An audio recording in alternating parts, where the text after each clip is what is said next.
continue to roll in April. Bob Melvin and the boys are red hot, having won 11 of their last 13, boasting the best record in the American League. And more importantly, the green and gold have never been out of a game so far, competing to the end, making them one of the toughest teams to face in all of baseball. Tonight, their nemesis, the Texas Rangers, come to town with a new look lineup, but they have the same spirit under manager Ron Washington. Play hard and win games any way you can. Two of the top teams in the American League meet for the first time in 2014. A's, Rangers, next.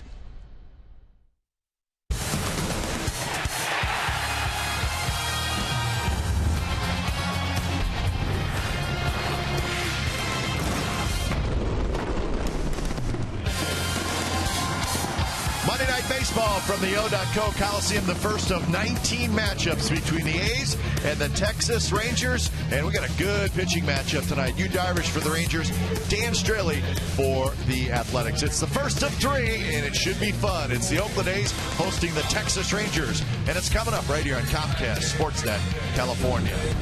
Hi again, everybody. Welcome to Oakland A's baseball, along with Ray Fosse. I'm Glenn Kimer. Always fun when the A's and the Rangers square off. And Ray, Rangers made a lot of changes in the offseason, and for their lineup, they brought in an on-base machine and a slugger. Well, the leadoff hitter, of course, Chu, they added him, and Prince Fielder, they got him out of Detroit. So they did get both of those. But I think from Chu's standpoint, a leadoff hitter is an on-base percentage guy, so he will get on, and he hopes to get in front of the big guys. And Chu has some power, but more than anything, he steals bases. He gets on base and walking. He'll take a lot of pitch. Had a walk-off walk, as a matter of fact. But Prince Fielder is the guy they wanted, especially after losing Hamilton. Beltre's on the disabled list, but they wanted Prince Fielder, especially with a short porch in right field. We'll see that next week, but they want him to hit home runs.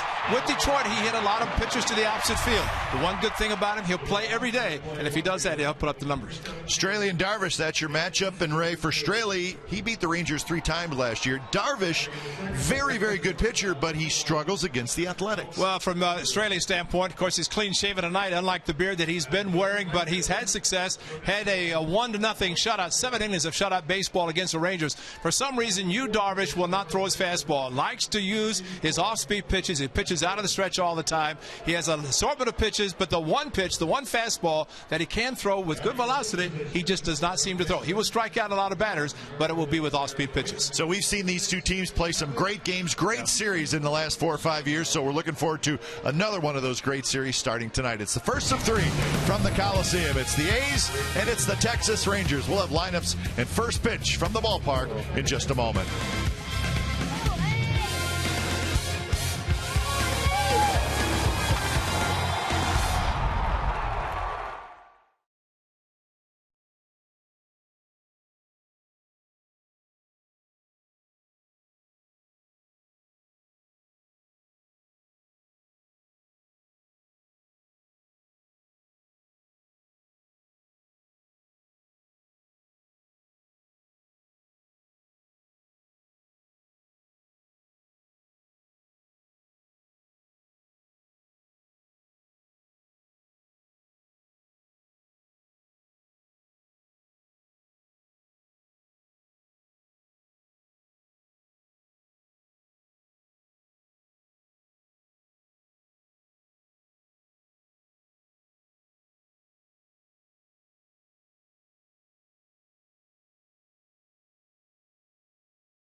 Blazing Chicken Sandwich. It's Jack's hottest sandwich yet.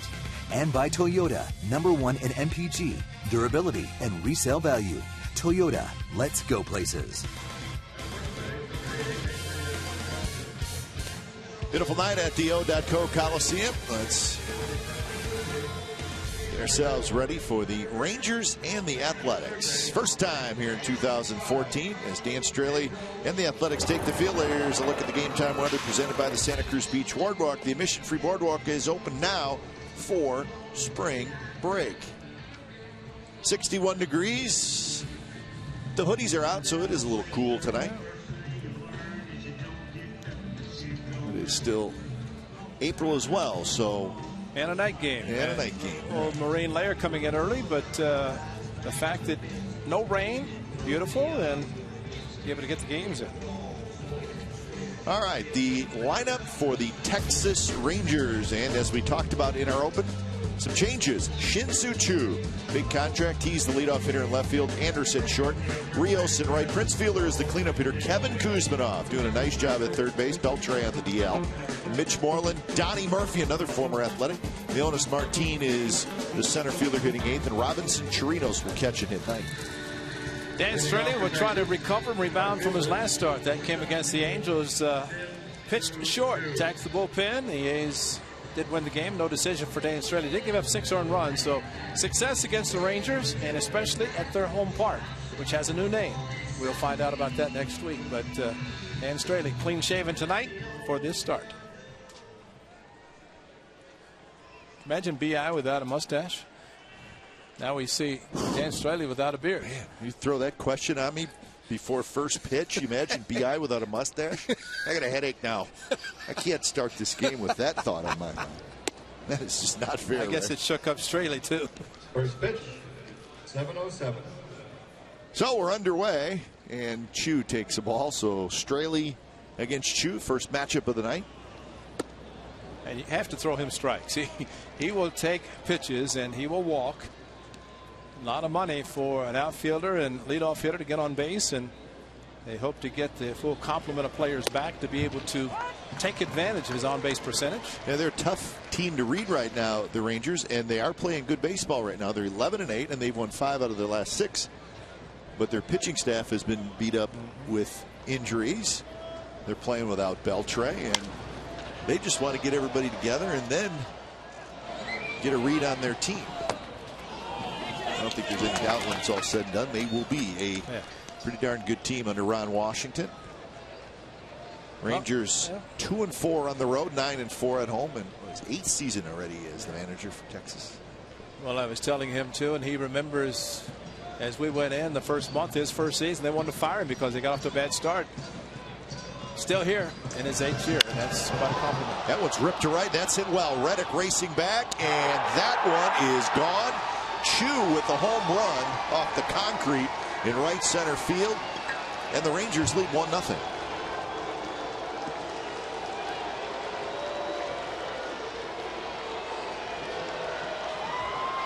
I'm guessing that pitch was up. That was a high fastball, about 88, which if you go to pitch up in the zone, Sean Doolittle is good up there, but that pitch very similar to what Cole Calhoun hit in Anaheim in Dan Straley's last start when he gave up a couple of home runs. Well, that's 5 home runs now allowed by Straley in 16 2/3 innings, and that is a very high number. So here's Elvis Andrus. Just for a hitter to hit this ball, the high, brought the hands in, and told it's his 12th leadoff home run. So kind of like the Ricky Henderson, which I don't think anybody will ever match his numbers, but great leadoff hitter, good on-base percentage.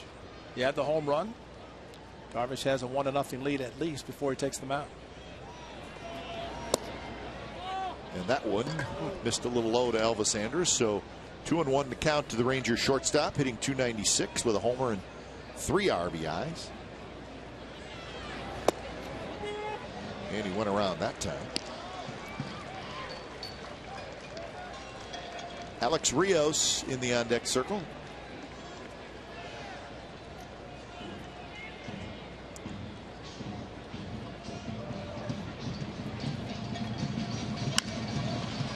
Tap toward Lowry, who charges, throws on the run, and Andrus is retired, and that's 1 out. Defensively for the A's tonight, Batting in the third position. Brandon Moss is in left field. Crisp in center, Reddick in right. Donaldson at third, Lowry at short, Sogard at second, Barton at first, and Jesu is your catcher. So Moss out in left field. You want Cespedes getting the night off. That heel bothering him just a little bit, which he has had that problem off and on. Slowed him down a little bit last year at times.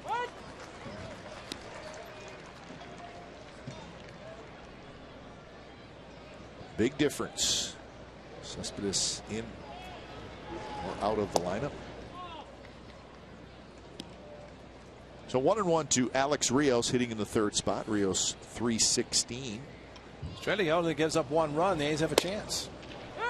Just will not be a 1-0 shutout, at least from Straley's standpoint. But he can get through this inning, get back in the dugout, settle him down, and pitch well the rest of the way. Straley faced these Texas Rangers 5 times last year, Ray. You're only going to play a team in 6 series, right, and he pitched in 5 of them. He was 3-1 with a 4.73 ERA in those 5 starts. He had 1 terrific start in Arlington. 7 innings of shutout baseball, allowed just 2 hits. The other starts, he did get a couple more wins, but he wobbled a little bit. Yeah. Picked up his 10th win in his last start against the Rangers. That was the 10th and final win for him in the season. Those are the last 4 starts versus the Rangers. The slider, and now it's 3-2. One of the things that Dan Straley, that's not a bad pitch. He tried it with the 1-2 count, missed it, but he's got a very good chase slider. Tries to get hitters to chase a pitch, maybe now to the strike zone instead of grooving the fastball, which he did in Anaheim.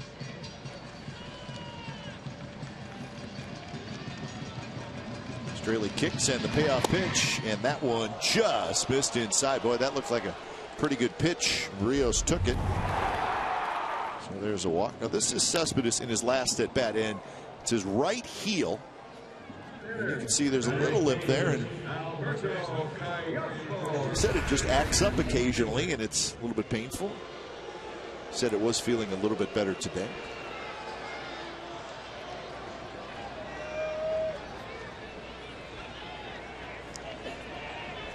Here's Prince Fielder.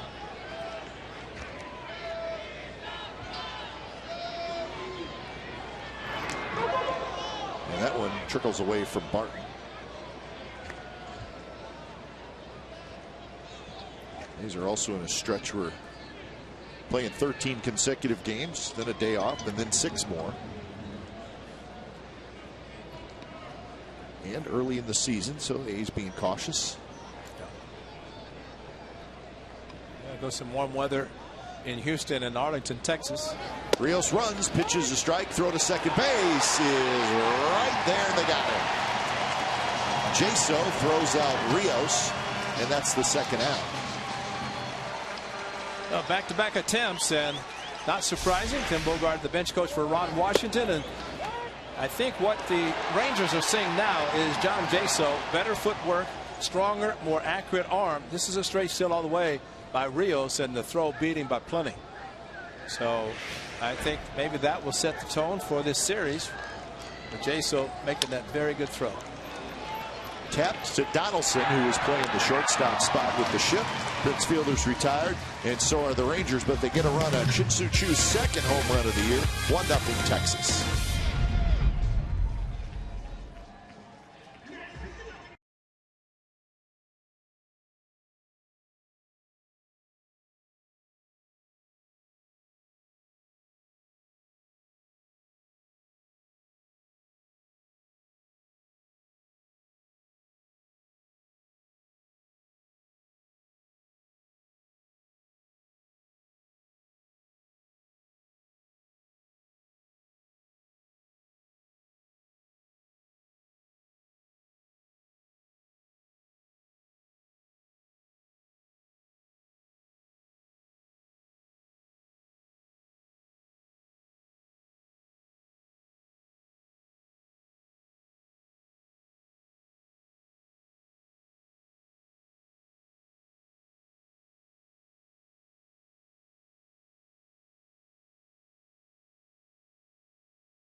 Kiasmo, Reddick, Martin, and Sogard. And it is Hugh Darvish, as we have detailed quite a bit about this young man. Although off to a good start, the Rangers have won his starts that he's made, but he has just a record of 1-0. But sub-1 earned run average, strikeout pitcher, already has 23 while walking just 4, 23 and 22 innings. So it says a lot about his style of pitching. And yes, you will see him start out of the stretch.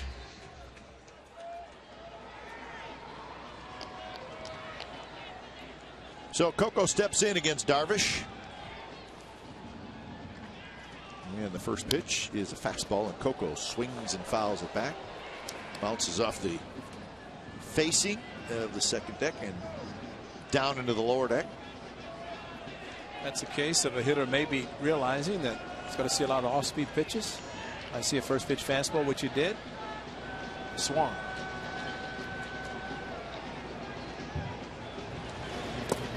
Coco hitting .273, a couple of home runs and 4 RBIs. Good start so far for Darvish. First time he's thrown a pitch with a Ranger run on the scoreboard. How about that?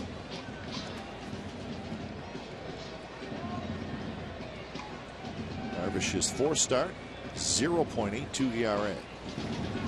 And that one's lined toward right. Rios over, can't get it.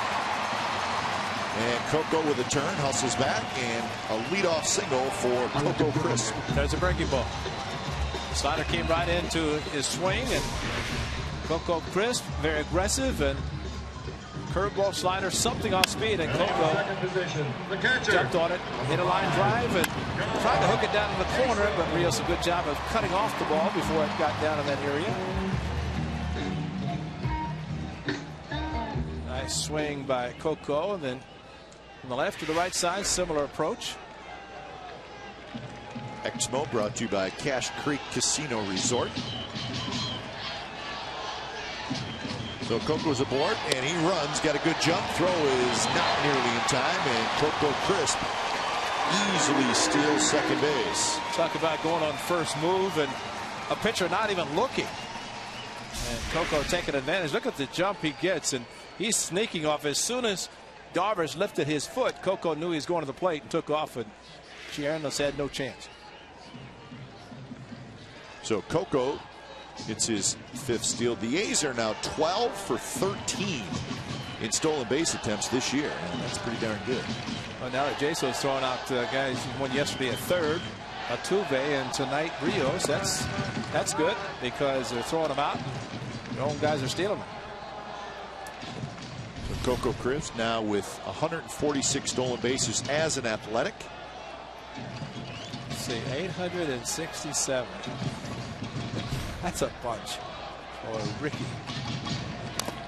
Jaso taps it foul. So 1-2 the count.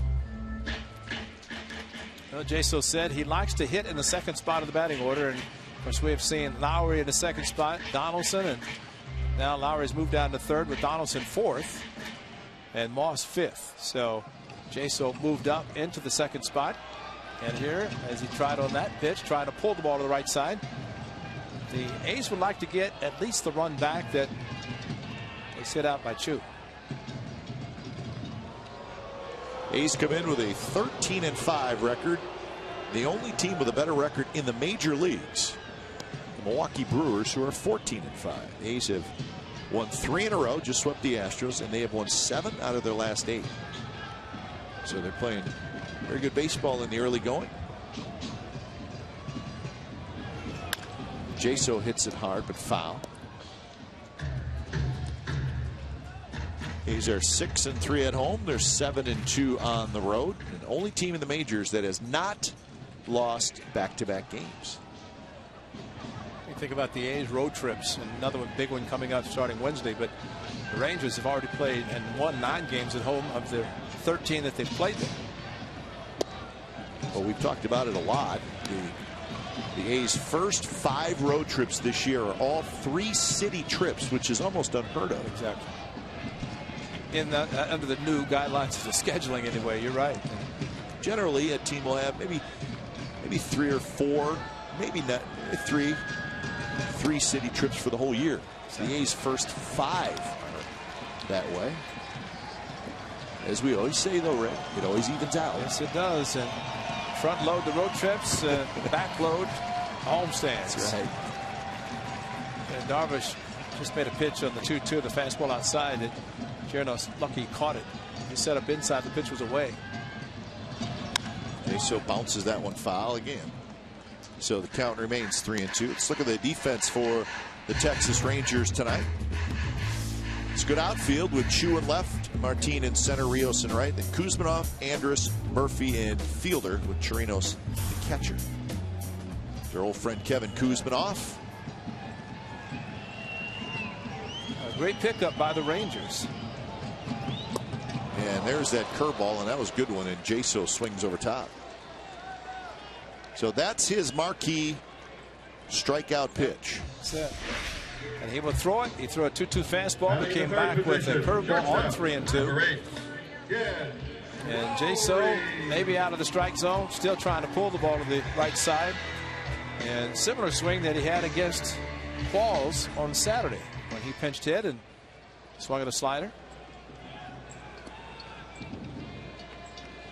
Here's Lowry. Well, there has to be teams out there, Ray, who have faced Darvish and then say, well, we got to see what the A's are doing against this guy. Because Darvish, listen, Darvish struck out 277 hitters last year. And he did that in 209 innings. That one's drilled to center. Martin going back. Squares up. He's got it. Coco will tag.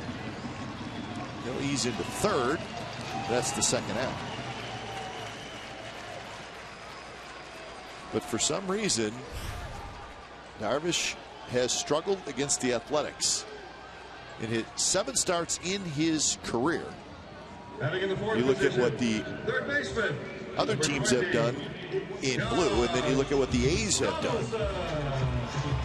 And it's pretty amazing.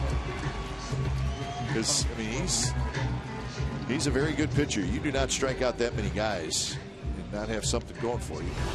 And we've seen him as well, where he get a little frustrated when he's facing the Athletics for whatever reason. But you're right. You said in the open about if you're patient and don't swing at his breaking pitches and kind of anticipate you're going to get them in hitters counts or counts in which he falls behind. So there's his first pitch fastball, which he's done pretty consistently already in this game. Throwing the hitter as a first pitch fastball. Matter of fact, all 4 have seen the hitter on the first pitch, but then he changes everything. It's almost like it's a show pitch, and some pitchers will show an off-speed pitch but utilize their fastball more. 0-1 pitch, missed. 1-1. Paul Noward is calling balls and strikes. Adrian Johnson at first, Larry Vanover at second, and Angel Hernandez is over at third. There's Larry Vanover, the crew chief.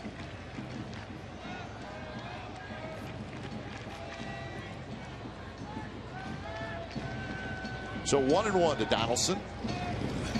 Swing and a miss. As I said, Darvish and Donaldson had some fun matchups last year. A little intense, a little extra. Donaldson said, throw me a fastball. Come on. Darvish said, that's not happening.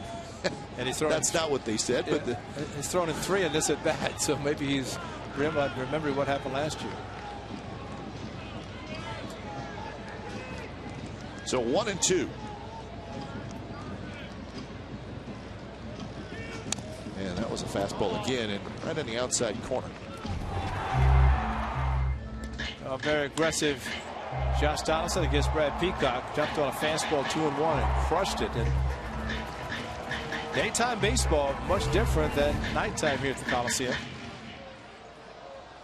But Darvish that time shook Chernos and went to the fastball. So he must have. Chernos wanted to throw something off speed, and he shook him off. Another fastball. I think we've seen more fastballs, at least maybe per inning in this first inning than we saw any inning last year. Exactly. Hung the breaking ball to Coco maybe after striking out Jason on the 3-2 curveball. Just kind of stayed away from him. Lowry saw 2, and now Donaldson 5 fastballs.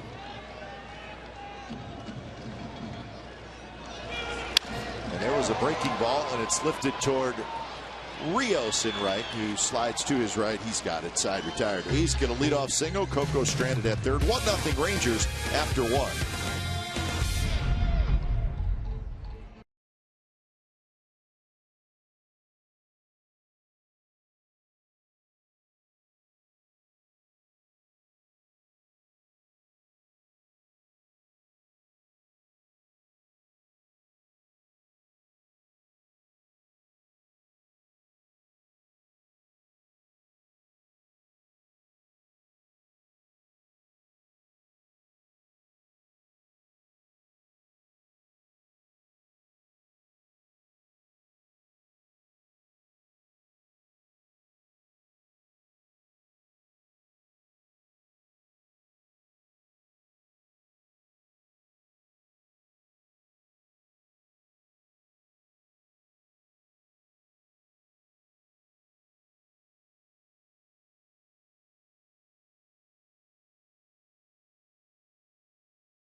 Dan Straley, keep the hitters guessing and try to get the hitters to chase the slider that is his good pitch, especially when it gets ahead. First pitch to Kuzminov is high. Kevin Kuzminov was named the American League Player of the Week today, so that's how good he has been. Ron Washington called him a godsend because Beltre's on the disabled list. Beltre is supposed to come back this weekend. I mean, that's a marquee player that's on the disabled list, and Kuzminov's been great. Don't talk to that man about being on the disabled list. No, he's not happy about that. No, he's not. And I remember when they placed him on the DL, he was upset just reading about. So wait a minute, ask me. I'm okay. I'm okay. And he wanted to play. And Dave Magnan, his hitting coach, said, "There's the chase. That's the slider that Dan Straley wants to throw on a 2-strike count. Try to get the aggressive hitters to swing at the pitch out of the strike zone, and that's especially right there. It looks like a strike, and then it's a ball, but it's a swing and miss by Kuzminov. Outside, perfectly thrown." So 1 out, and here's Mitch Moreland. But Dave Magnan said that's the kind of player you want. Somebody that wants to play, even though they might be a little bit hurt.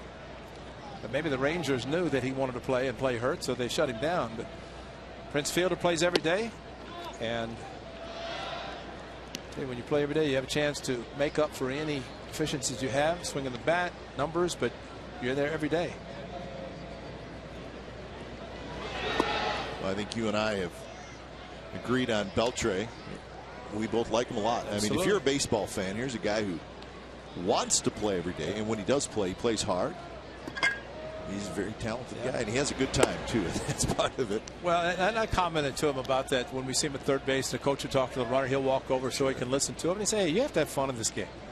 You know, they're paid well, and it should be a non-pressure situation. Not trying to live up to a contract, but if you get the contract, it's warranted, and have fun.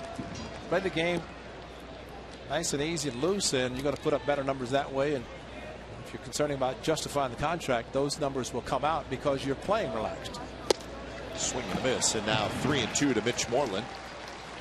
255, a homer and 7 RBIs for Moreland, who is spending a lot of time as the designated hitter this year with Mitch Moreland, or with Prince Fielder now playing first base. And that is right at the knees, and he took it. Back-to-back strikeouts for Straley.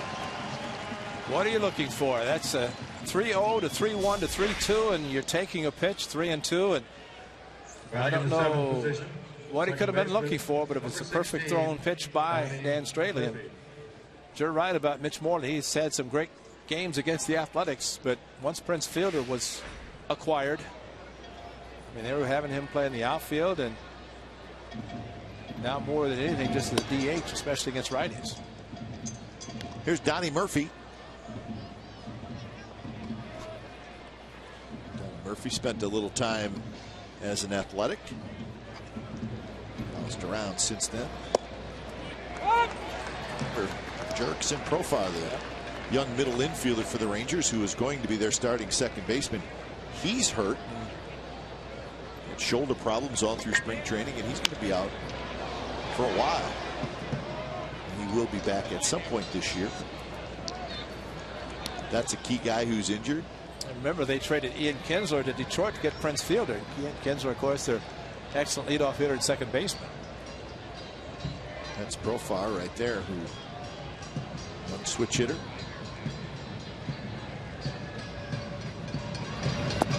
And there's the slider. Murphy chases it, and how about that inning by Dan Straley?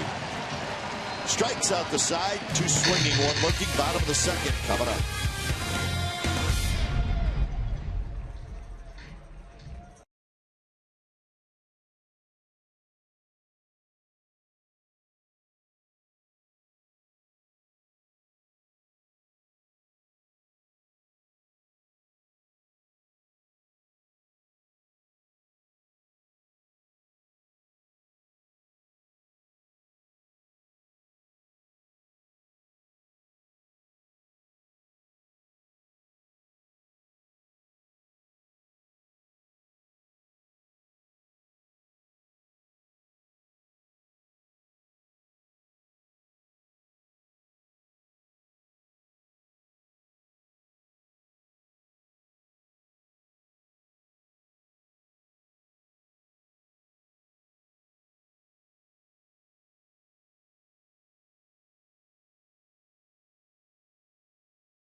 Scherzer is second, Hernandez is third, and then Verlander. It's since 2012. Darvish, this is the 3rd year of that 6-year contract that he signed. Moss skies one to right. Rios is going back. He's looking up, and that baby's gone, and we're tied at 1.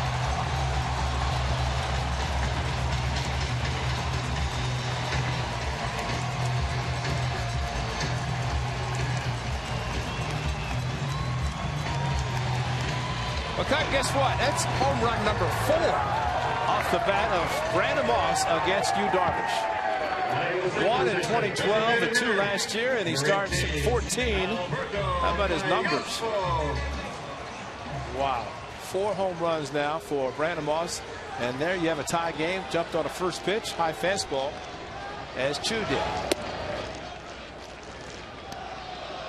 So just like that, it's a 1-1 game. Here's Callaspo. Had some hang time on that one, too.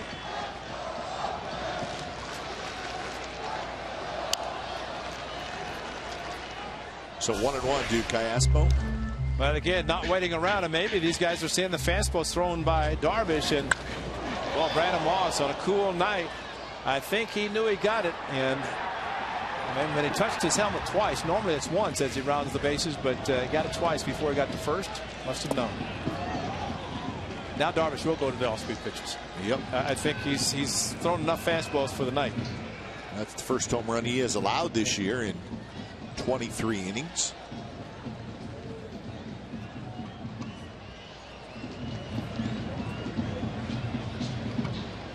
Pitching from the stretch as he always does.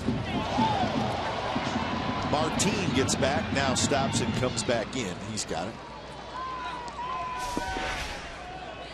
I think you said it best. Whenever you have had success against a team, or you're pitching against a team that you know they've had success against you, makes a big difference. And I'm sure Darvish is well aware of Brandon Moss's success against him, especially with the home run.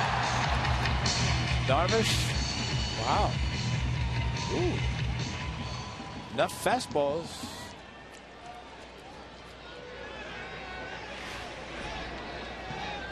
So here's Reddick. Reddick takes low. Brandon Moss, even though he's playing left field, he has nobody to talk to. He more than makes up for it on the bench, especially after hitting a home run. He just, anybody wants to sit down, I'll talk to you. So he's got the pitcher, one on each side. And Chavez, who pitched well yesterday, Straley tonight.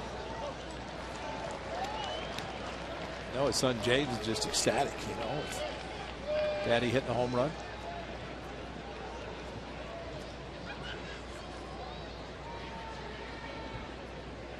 Two-0 to Reddick. See if he gets a pitch to hit. Missed outside with another fastball. That one at 90 miles an hour. Barton to follow here in the second inning. The A's have tied it on the Moss home run.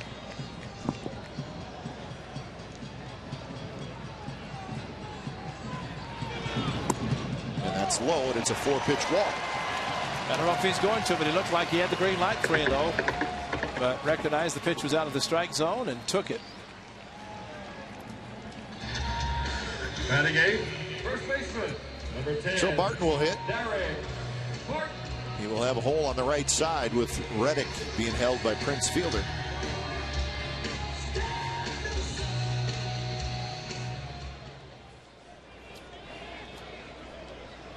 Barton against Darvish, 4 for 7 with a home run. This year Barton has 3 hits and 29 at bats total.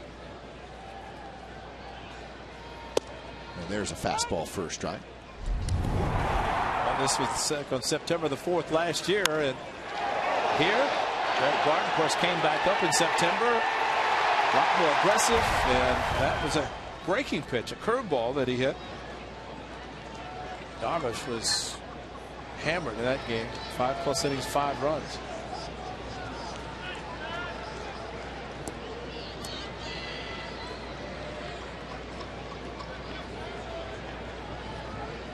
So 1-1 to Barton.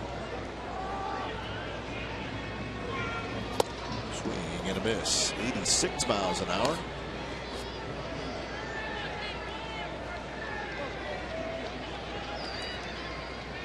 Outfield straight away and a bit shallow for Barton.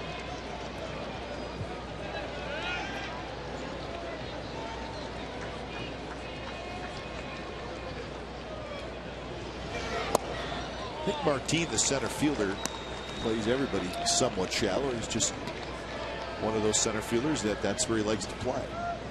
He can play some center field too. He's got a very strong arm. He's about 13, 14 assists last year. A lot of stolen bases, and so he can do it all, especially with his arm. Nothing and nobody's safe, regardless of who they're trying to score, which base from. And a curveball, 71 miles an hour, but he really pulled the string on that one. Barton one after it. So that's the second strikeout for Darvish. Both on the curveball, but just the floater. Counting in the ninth position. 2 strikes. If you ever want to stay back, this is the time to do it. They're trying to, but it just kept getting slower as it approached the plate. Yeah, that's the slowest curveball he has thrown today. He has not thrown a lot of curveballs.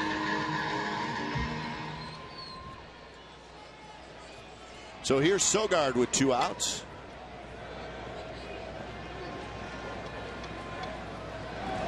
Sogard takes inside.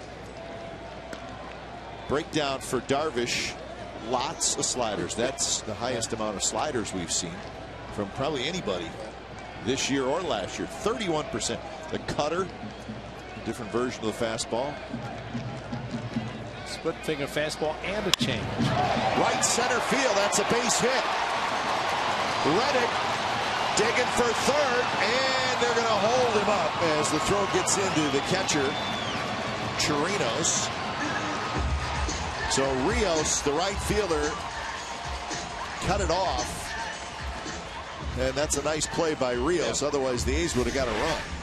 Well, they wanted the slide after he reached down to cut it off. That stopped him, helped him at least catch the ball, because you're right. It looked like he was going to get there. And you know, when a guy slides, watch how he catches the ball behind him. Kind of backhanded the ball as he went on the slide, got up and threw it. And Mike Gallego, of course, with 2 outs, wanting to send Reddick, but he would have been out by plenty. And Josh seeing it, reading it, running hard, but just only so much you can do. He knew he was going to be sent, and then Gags had to stop him. So top of the order, and Coco Chris, second and third, 2 outs.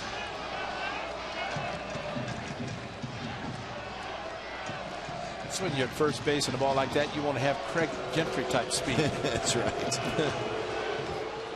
Gentry, I'm sure, and speaking of him, being traded over for Michael Choice, acquired from the Rangers, and they always have the advanced meetings prior to a series, and I would think that Craig Gentry had a lot to offer in that meeting. The hitters, the pitchers, just in general about being with the club, as he had been with the Rangers and now with his new team.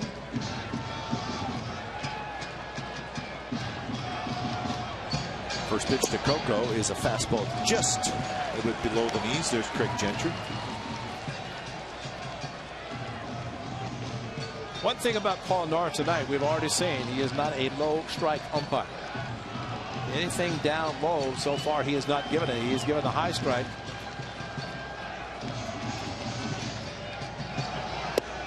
And that one floats in there for a strike. 72 miles an hour. That would be stealing a strike, would it not be, Ray? Yeah. Flip a little curveball in there like that. That's right. Maddox, pitching coach. Sure, he'll take some time off in July to go watch his brother being inducted at Cooperstown. Rick Maddox, first ballot, 351 wins.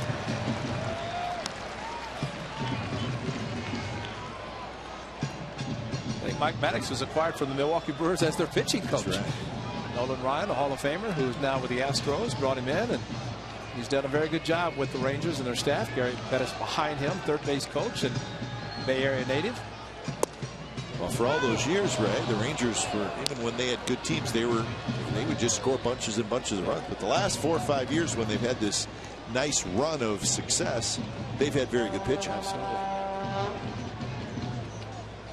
Wash, who great infielder, great infield coach, third base coach, many years with the A's, 11, and he knows defense and he knows pitching. 2-2. Breaking ball, bounced foul. Coco singled and stole a base in the first inning. He was stranded at third. Interesting call by Chirinos, the catcher. At times when a catcher gives a high target, he's usually asking for a fastball. Rare that he is asking for a curveball to be thrown up as high as he was given the target. And that breaking ball, foul back to the screen.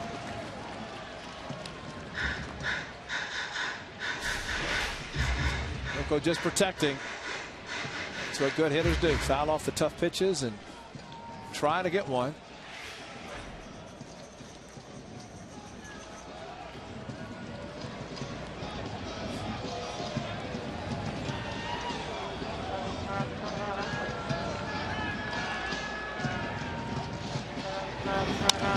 Would hit hard, just foul down the first base line. So Adrian Johnson, first base umpire, called it. Well, he's right on the line. He's straddling it. When I guess he could see that not any part of the baseball went over the bag.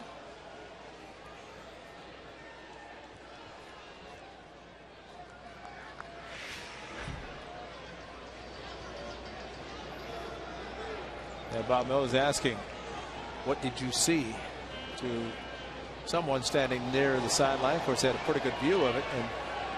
But you'd have to think Adrian Johnson had the best view, because he's right behind the bag at first. Of course, he's the one that makes the call once the ball passes the bag. He did not hesitate.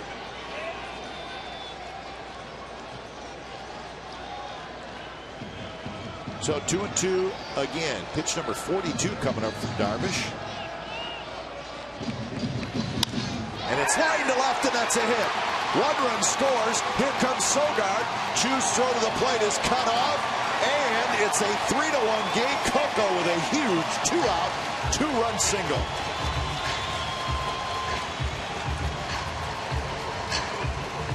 Well, how many times do you see a hitter come close to doing something spectacular and then not do it? But Coco pulled the ball he thought might have been fair, and then got a pitch away from him. I don't know if you saw it, but watch what happens with Sogard, the back runner, as he comes across home plate.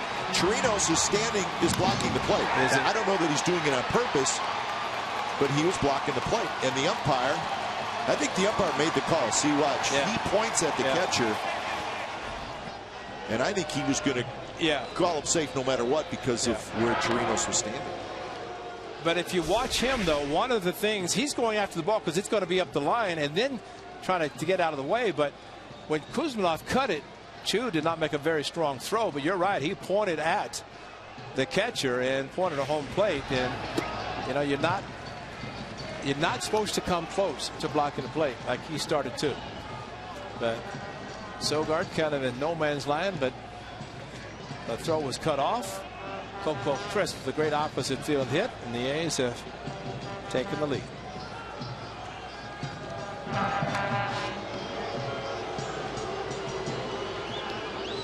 So a homer, a walk, a double, and a single in this inning, and it's 3-1 Athletics.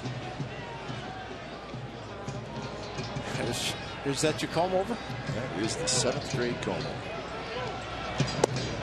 Curveball outside corner strike. If he didn't have any facial hair, he might look like a 7th grader. I mean, he's that young looking. Whatever, Josh, it's working. He'll be going back to his former team, and a week from this weekend back to Boston, where the A's acquired him. Happy they did.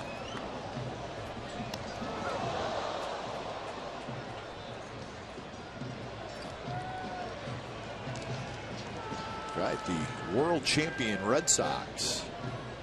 Let's see, it's 10:49 back in Boston. I would think after playing a network game last night, finishing late, and an 11 o'clock Patriots game today, probably shut it down early. Yep. Just inside, and it's 2-2. Darvish has thrown 27 pitches this inning, 46 in the game. 3 more strikes than balls, and that's not good.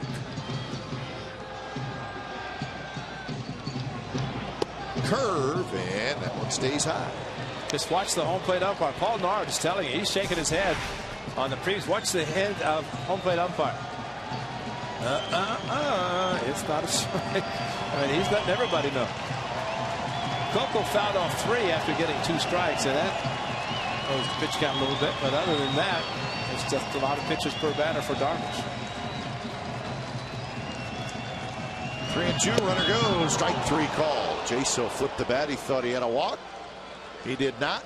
But the A's get 3 runs off Yu Darvish. It started with a Moss home run, his 3rd of the year. And it ended with Coco Crisp in a 2-out, 2-run single. 3-1, A's lead after 2.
a ticket to the game for only $4 while supplies last. To act on this special discount, purchase online only, underline online only, at athletics.com/Tuesday. Use promo code Shelley. Free parking Tuesdays driven by Chevrolet. It's tomorrow. Tuesday is tomorrow. Top of the third, A's now with a 3-1 lead. See if Dan Straley can get a shutdown inning. 5 for 5. Those opportunities so far this year. Martin, Chirinos, and Chu. Just remember what he did last inning. Fastball for a strikeout to Moreland, 3-2, but the 2 chase sliders that he got to Kuzminoff and Murphy were great.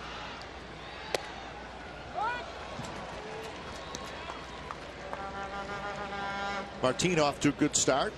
322 the average, a homer and 9 RBIs.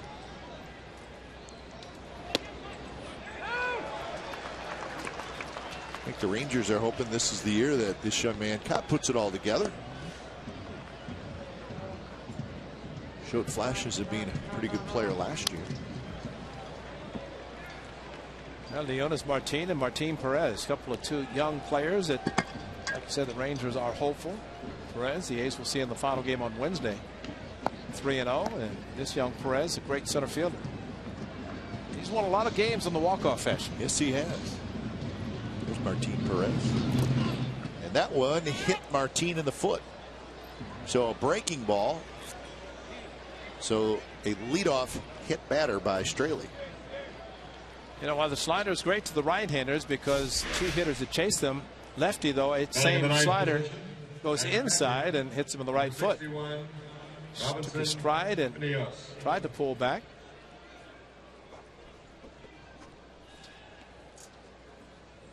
Front foot. Looked like he got the front. Yeah, a couple of shots looked like it missed it, but changed direction enough that the umpire and Martin thought he'd been hit. So here is Robinson Chirinos, the catcher.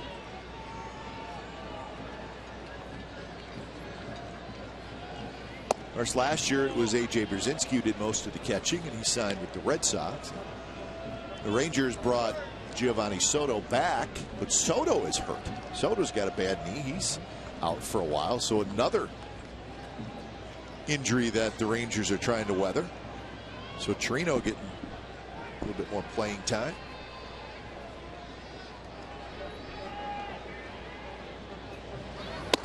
Fastball is high. JP Arancibia acquired or signed by the Rangers from Toronto. It was going to be Arancibia and Soto splitting the time. Arancibia off to a 2 for 30 start. 2 for 30. Runner goes, and the ball's bounced toward Donaldson. Grabs it, throws in time, and that's out number 1 with Martin now on second base. Well, I have to wonder if Chirinos had taken that pitch. Big jump by Martin. Dan Straley looked like he was concentrating on throwing strikes to the hitter. But he made contact, rolled over on the slider, and got it out. So top of the order in Chu, who homered in the first. Chu's contract with the Rangers, 7 years, $130 million. He should do okay with that. He's going to be just fine. So big money contract for Shin-Soo Choo, and not surprised. I think everybody felt he was going to get a big contract, and he did. Home run and a high fastball, and the pitch that Straley just threw him on the first strike is one that he tried to throw him on that one, and two-seam fastball inside, but got too much to the plate.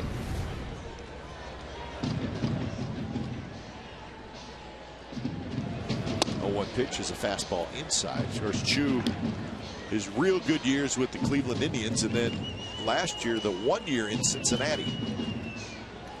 Became a free agent, had lots of suitors, and he picked the Texas Rangers. Usually comes down to what team is going to give me that one extra year of my contract. And the Rangers said, we'll go 7. I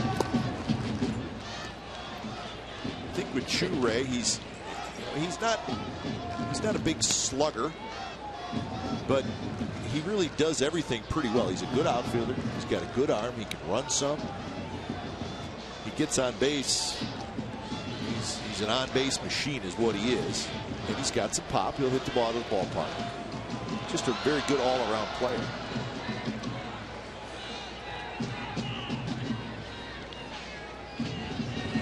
2-1 pitch is a fastball inside.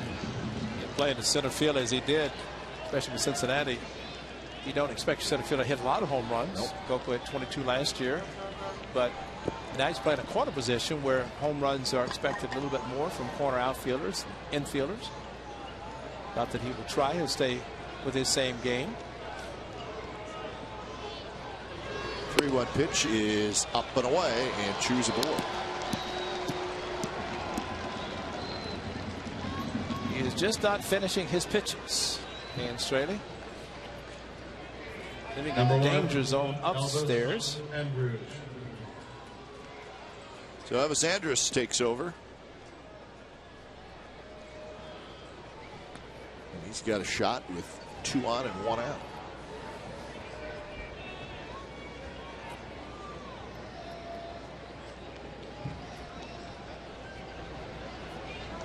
Andrus grounded to short in the first inning. And that one's lined to left. Moss over. Moss reaches up and makes the catch. Straley got away with one there. He hung a slider and Andrus ripped it. But Moss was there. Sometimes you just got to get a little bit lucky. Watch where this pitch is. You like to hope a lot of times, especially a hanger like that. Andrus more known for opposite field and line drives. That was a line drive. He pulled it with a hanger and positioning was perfect. He had no chance to get over the head of Randy Moss, who was playing shallow. So here's Rios. 2 on, 2 out. Rios takes a fastball right down the middle for a strike.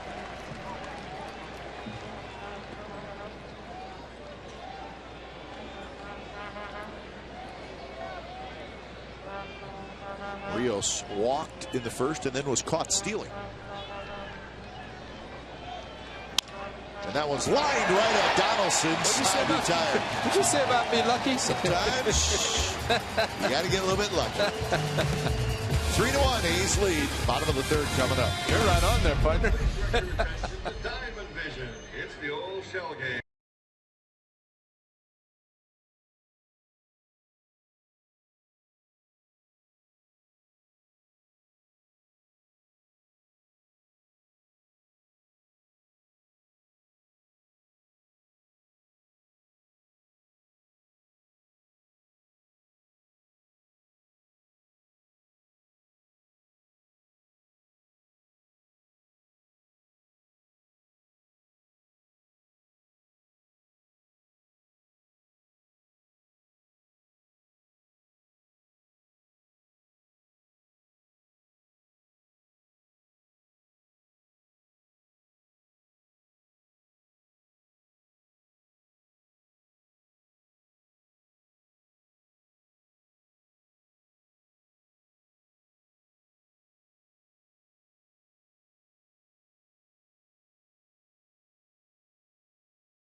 League win as a starter to beat the Astros. 6 innings, 4 hits, 3 walks, 6 strikeouts.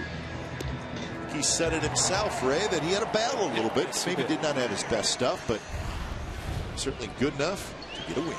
I think we saw it firsthand yesterday in the early part of the game, and that's when pitchers learn how to pitch when they don't have the best stuff. Bob Melvin talked about it, but you give up 1 run, he's the record books. That's 4 starts with Actually, 1 earned run. Walked 3. They only walked 2 in his first 3 starts total. And he walked 3 yesterday. So 2-0 to Lowry. He'll be followed by Donaldson and Moss, finishing off the sweep of the Astros yesterday. Scott Kazmir did it on Saturday and kept it within reach yesterday. The A's had the lead, and Chavez didn't give it up, and 2 earned runs for that young man, Scott Kazmir, against the Astros. He'll face him again in his next start. 3-0 pitch is not close. Lowry with a leadoff walk. How about both walks for? It's not that cold, Elvis. Wow. Now batting, third baseman, number 20. 2 walks for Josh Donaldson. Darvish, and both have come on 4 pitches.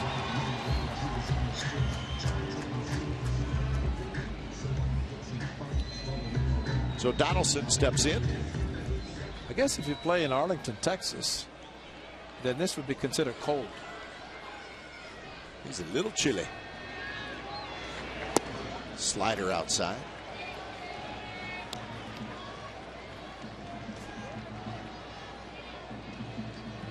Donaldson hit a fly ball to right field to end the first inning. That was on a curveball that he brought his hands in. First pitch in this at bat. Slider away from it. Missed again. 2-0. 6 straight balls thrown by Darvish.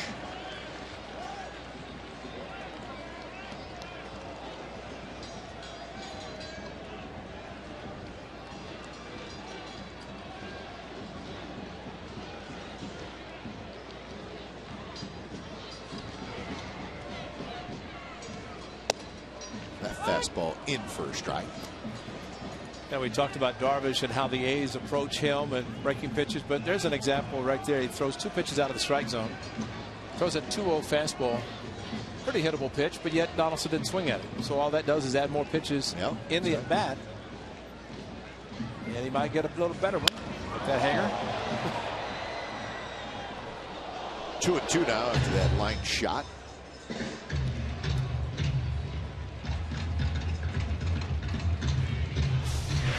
Well, he reacted and adjusted on this curveball and just too quick on it. But definitely a hanging curveball.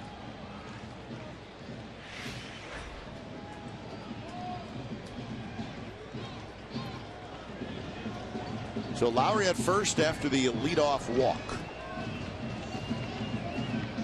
Donaldson, good series against the Astros over the weekend. He had 3 doubles, had a home run, knocked in 4 runs.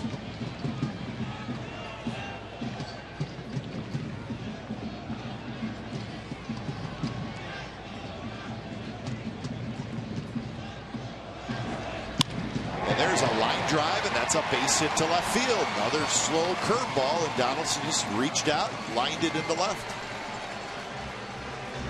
So 2 on and nobody out. Darvish is going to get a visit from his pitching coach with Moss coming up. And we'll watch him hit a fastball for a home run that tied the game. Darvish looked in, then looked to his left, and looked over and saw it was a home run. And I think Mr. Darvish thought he made a good pitch to Brandon Moss, and surprised that it went as far as it did. But I don't know that a fastball belt high towards the middle of the plate is necessarily a great pitch.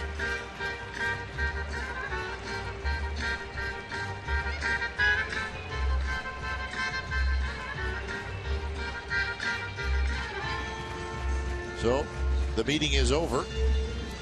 And evidently, Yu Darvish speaks enough English that Mike Maddox could go out and talk to him, because they're allowed now to take their interpreter with them. September of last year, Brandon Moss, another crushman, 4 home runs against Darvish.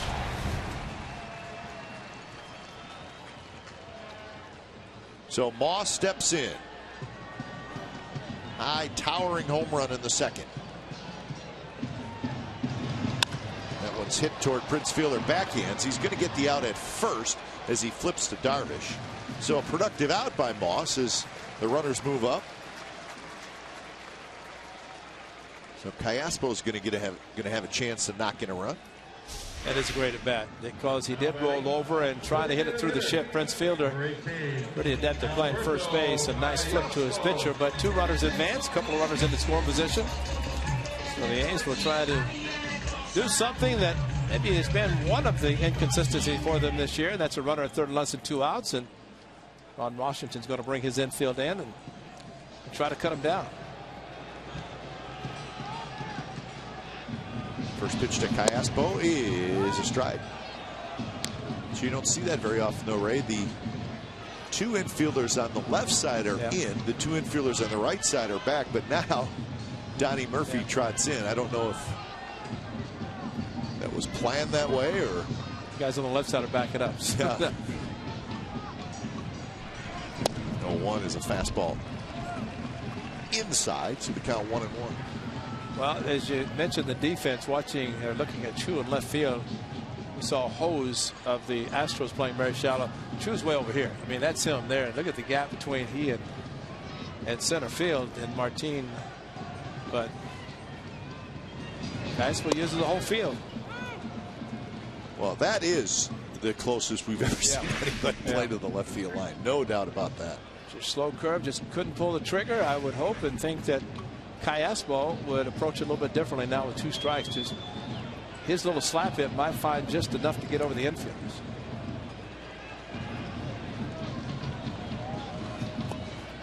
Breaking ball down and in from Darvish, so the count 2-2. Darvish threw 29 pitches in the second inning alone. He is now up to 62 total for the game.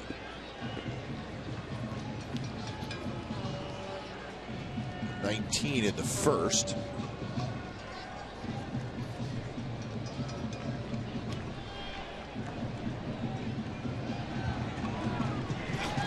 Swing and a miss. A fastball, 94 miles an hour.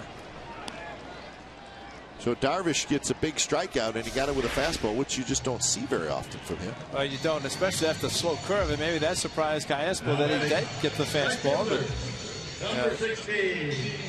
situation than just contact, and the way he makes contact could have found the way. But so a couple of curveballs for strikeouts. Actually make it 3 with a curveball, 2 with Jaso, and 1 with Derek Barton. And here's Reddick. Swings and misses. Reddick walked and scored in the second inning. 2 walks, 4 strikeouts for Darvish so far.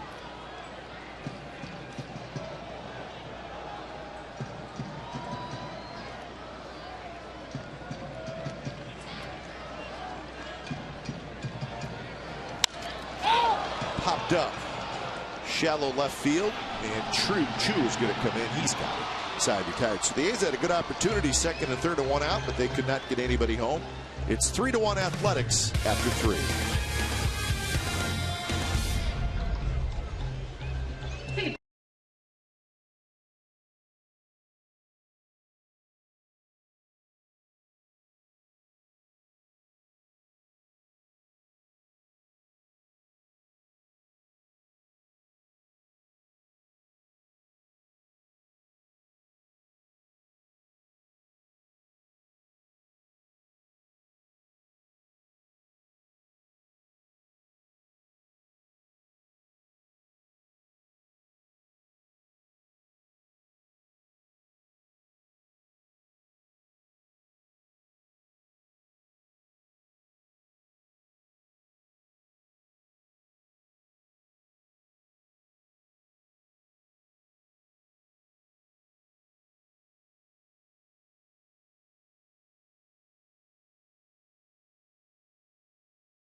Stats, audio, free MLB.tv, game of the day, and more. Download on the App Store or visit athletics.com today.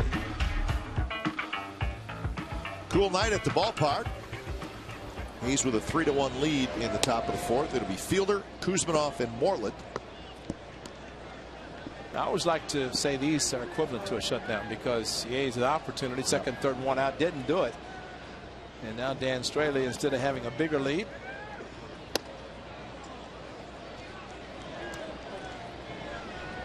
Straley has struck out 3, all 3 coming in the second inning. He's walked 2. The only hit he has allowed was the Chu home run leading off the game. This Fielder goes around. A fastball with good movement away from Prince Fielder. Started his swing, tried to hold up, went through too far. Wondering about the 84 number. He was born, as we expected or suspected, 1984. Moss toward the wall, and it bounces off the base of the wall. And Prince Fielder is going to dig into second with a double. A good power the other way. Moss got over there, just could not quite get a glove on it. That was the high fastball away from Prince Fielder, and they talked about his home run power to right field, but this is his style of hitting. He can get into pitches and pull them and hit them long distance, but this is his style also to go opposite field. We saw him in some highlights in Milwaukee, and Brandon Moss just ran out of room. Ball just kept sinking away from him. So runner at second, nobody out. Here's Kuzminoff. Kuzminoff flips one into right center field. That's a base hit. They're going to wave Prince Fielder home, and Coco will just flip it back in. So Prince crosses home plate, and it's 3-2. So Kuzminoff, maybe off the end of the bat, but good enough for an RBI single. Well, they tried to throw him the same type of pitch that they struck him out last at bat, but hung it up too much. And Kuzminoff, you're right, off the end of the bat, but enough to get it into center field.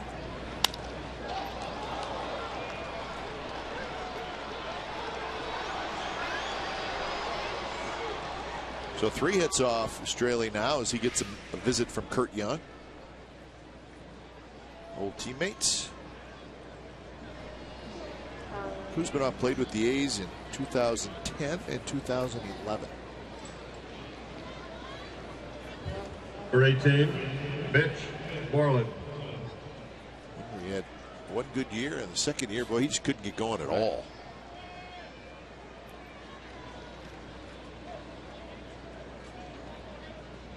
So here's Mitch Moreland, who struck out looking. He hits a pop-up, foul territory. Long run for Donaldson, and he cannot quite get it. The shift was on, so Donaldson has a long run. There's Kuzminoff in an A's uniform. Fenway Park. See it. Looks like a game winner there. That's why I was talking to Bart, because remember I drove you into that game-winning hit. You crossed home plate and clapped your hands. That was me. It drove you in. Remember? Yeah, I do remember that. That was fun. Schneider reminds us he was the third baseman for the perfect game throw by Dallas Braden, and made a play over by the dugout and jumped up and took a hit away from somebody on a line drive that was headed down in the corner. So 0-2 to Mitch Moreland.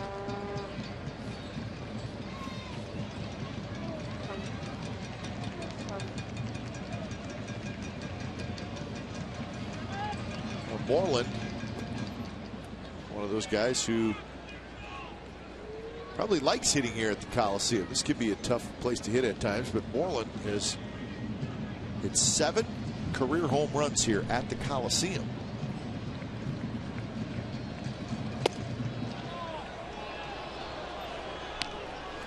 And the way he swings, even as he did in his last at bat when he struck out on a 3-2 fastball, he opens up and tries to yank everything, which gives you an idea that with his success here, the long ball, that it's not as if he's not trying, especially with the shift. He's trying to hit it over the shift.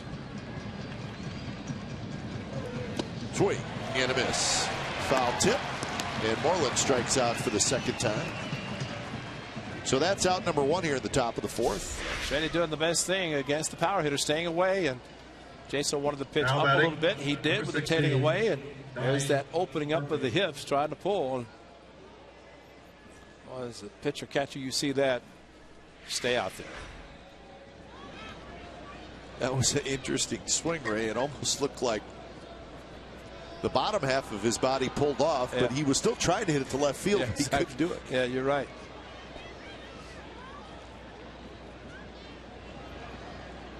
Donnie Murphy struck out swinging in the second inning. Fastball just a bit high. The Astros and the Mariners starting their series in Seattle. No score in the 5th inning. Keuchel for the Astros, Hernandez for the Mariners. Astros have lost 7 in a row. Mariners have lost 6 in a row. See where Houston put Scott Feldman on the disabled list. Yeah. Feldman, the starting pitcher, who has been terrific for the Astros in the early going, for bicep tendonitis. Murphy pops it up. Barton over in front of the Rangers dugout, and Barton grabs it. So Donnie Murphy with a long walk back to the dugout. Hey, you're right, Kai Feldman, I think, was supposed to pitch against the A's on Sunday. So by DLing him, they would not see him. The veteran who signed with the Astros, a lot of room, and chalk this one up, put an asterisk beside it because that's another swing in another park, but Coliseum, no question, it's an out. A lot of room to maneuver over near the dugout. Dugouts are so far away, they don't have to put rails in front of the A's visiting dugouts at the Coliseum. Nope. In most parks, that ball right there would have been 10 to 15 rows behind the dugout. I can't think of any park that it's not a foul ball that wouldn't make the seats, but I'm trying to think if there's any ballparks that have the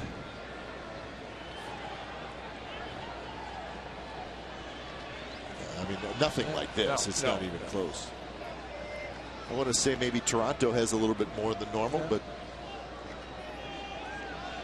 the Coliseum, though, has the most, and that's why pitchers love it. Just think.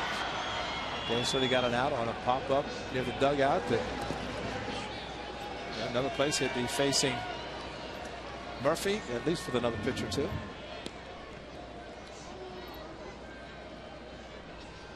That's Benjamin Molina coaching at first base, former catcher, and traded to the Rangers from the Giants. What, the year they 12, but they won the World Series? Was it 12 or 10? It was. Yeah. He got a ring. Yeah. He got a ring even though he was on the team that lost the World Series. Well, he got an American League championship and a National League or a World Championship ring. How's that for 1 year? Technically, you got 2 checks, too. Yep, you would think. Yeah. Have to vote on a That's share real for good. both. Yeah. And he hit for the cycle. Benjamin Molina. One of the Yadier and Jose and Benjamin Molina family of catchers. Our team pops it up.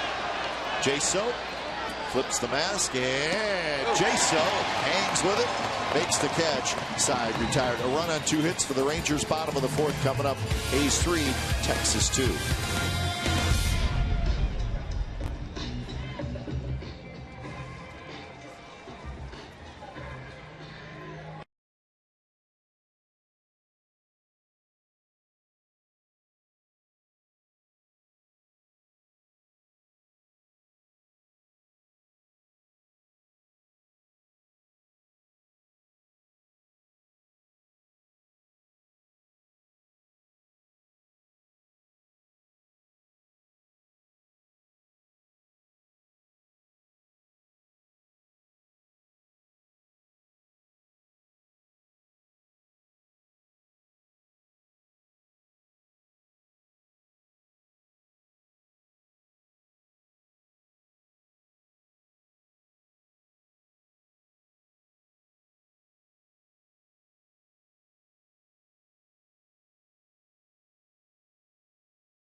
till 5 p.m. Members of Journey will perform the national anthem before the game, and the music of Journey will be featured during the post-game fireworks show presented by Xfinity.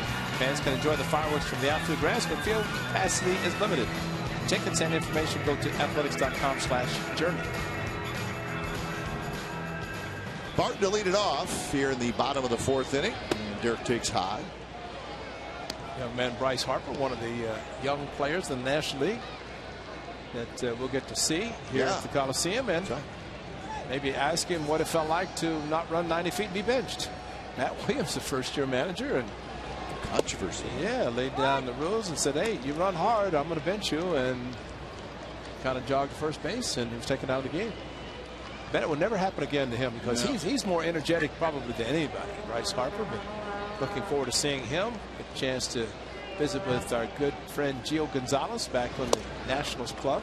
It's a good team, the Nationals. They got a lot of talent, good pitching staff. See, tonight was the first time that Mike Trout and Bryce Harper ever played against each other. Two of the big stars, and the Angels won that game 4-2 in Washington. The Angels now 9-10 with that win. 1-2 pitch, flip towards shallow center, and it's going to be a hit. And Martin came busting in, but just could not get it. And that's the 4th inning in a row the A's have had their leadoff man aboard. Now, one of those leadoff men was a home run, but that's a soft serve there. Yep.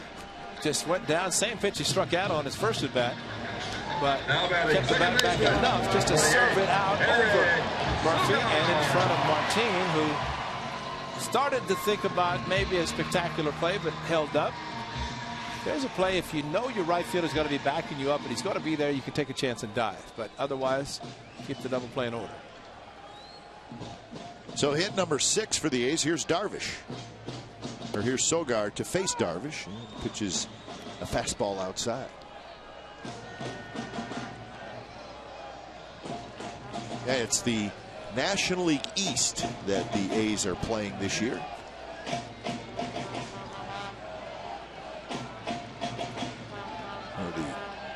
Mets will come here for a 2-game series, and I believe the Phillies are the other team that's coming here, and it's very late in season. September. Yeah, which is always odd on the schedule now, but that is the case. The A's will go to Atlanta and to Miami, and they'll go to New York for a 2-game series. So that's how it breaks up. Then, of course, the 2 home games, 2 road games against the Giants, which will be all back-to-back. It will be a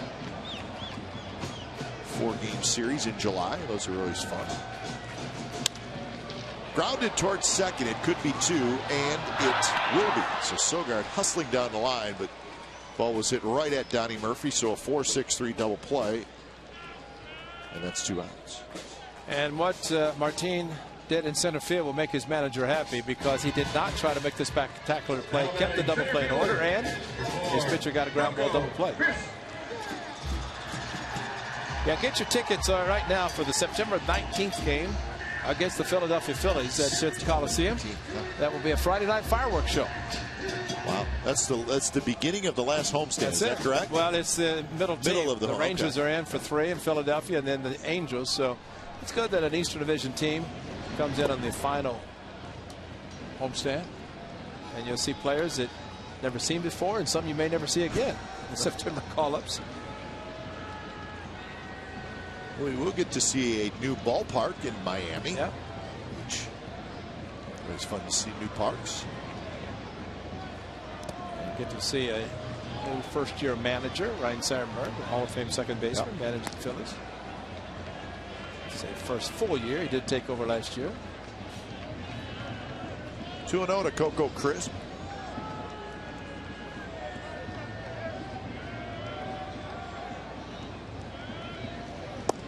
Fastball just missed. So now 3-0.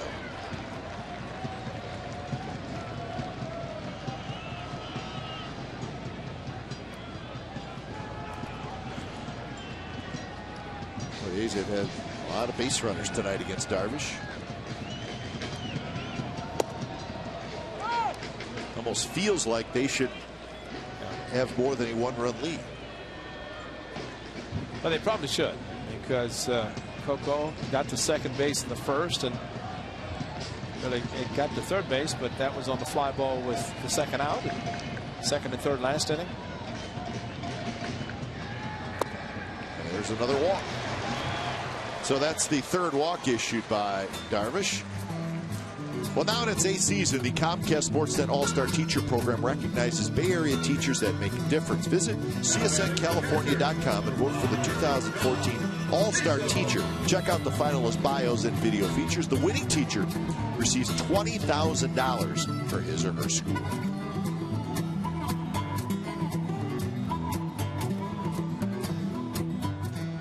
So here's Jaso.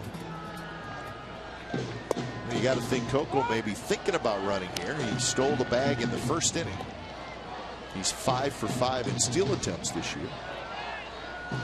Jaso, it's a difficult time, as we have mentioned before, with a left-handed hitter, base stealer at first base with a green light. And Jaso has kind of a slightly open stance, so he might be able to see out of the corner of his eye if Coco takes off. He did take the first pitch for a strike.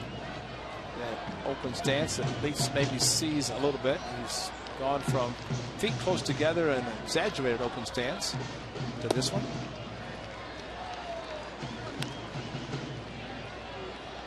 Kind of an interesting alignment as well, Ray, defensively.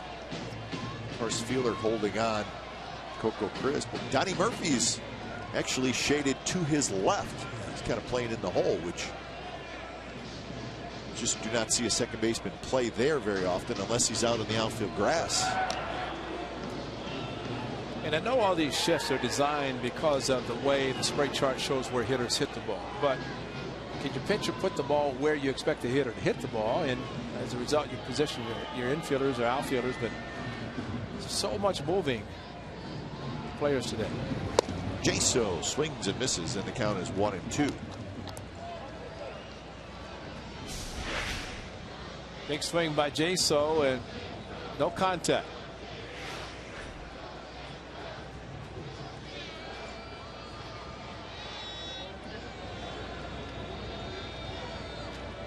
So Jaso behind in the count. Coco inches off. He's got a huge lead, and he's dancing around at first. Darvish steps off.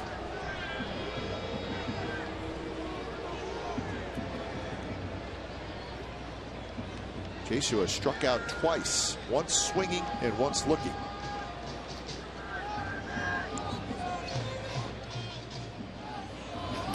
And this one's lined towards center. Martine's going to play it on a hop. Coco stops at second.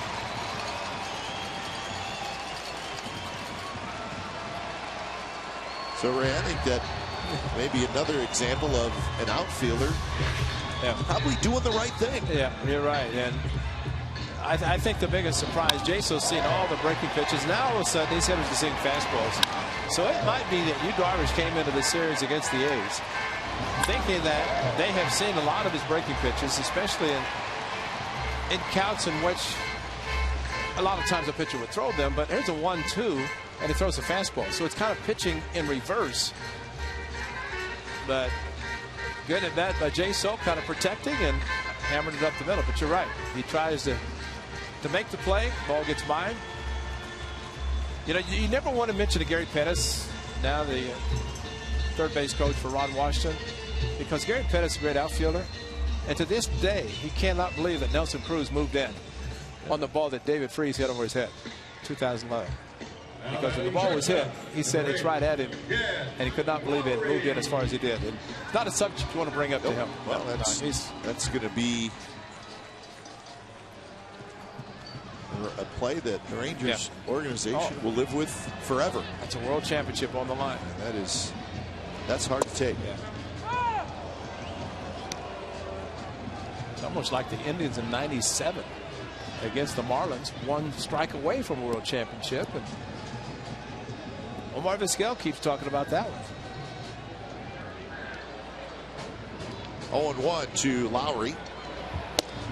And the count is 1-1.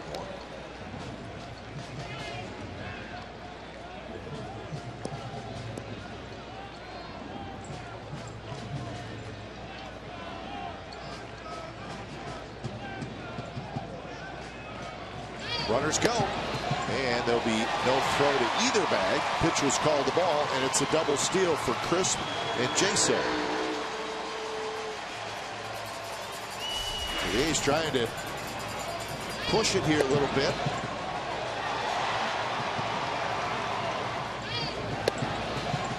Coco, but the interesting one was Jaso at first base. Watch Jaso, kind of a stutter. And, of course, he was not being held by anybody, and no throw by Chernos, but because he couldn't get the ball out of his glove. But the trailing runner is the key. Not close, 3-1. Because for John Jaso, he can get a huge lead, but that little stutter step because Coco took off, but he didn't know for sure if he's going to be running.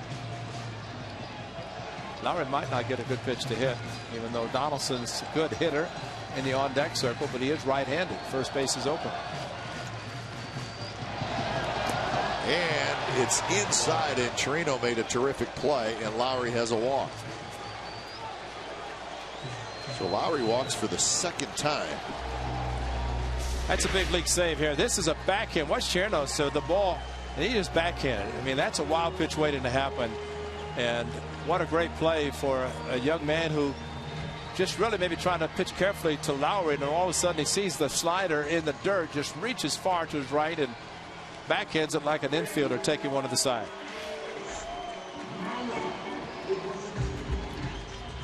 A lot of catchers did not make that play. Saved the run.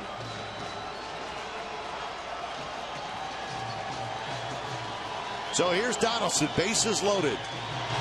A huge at bat in this game with the A's leading 3-2. It's only the bottom of the fourth. The A's have Darvish on the ropes. Aaron Pareda, left-hander, starts to throw. 86 pitches for Darvish with 2 outs in the bottom of the fourth.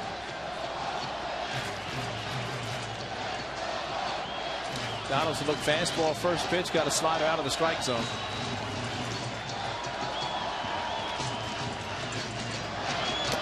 Fastball, and it pops in and out of the glove of Chirinos. Donaldson just got a piece of it, so now it's 0-2. If he had gotten this pitch on the first offering, he might have hit a home run. But just a little bit of reluctance on maybe not going to see the fastball after he saw the first pitch slider. Now protect mode. Coco, 2-out walk. Jaso, 2-out single. And Lowry, the walk. Darvish kicks. The 0-2 pitch is a fastball just a hair outside. 1-2. 95. And he doesn't throw it. He's got it too, and I think he's got a little bit extra, right? He does have it, yeah, exactly. I mean, that's a true 95, and with 5 or 6 other pitches to go with it. Donaldson with a fly ball to right field and a single. So 1 for 2 and 3 for 15 in his career against Darvish. 1-2 pitch, high fastball, foul straight back. So Chirinos called for the high fastball, and Darvish put it where he wanted it.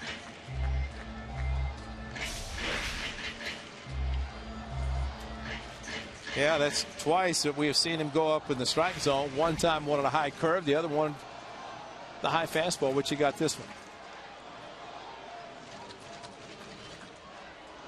Pitch number 90 for Darvish.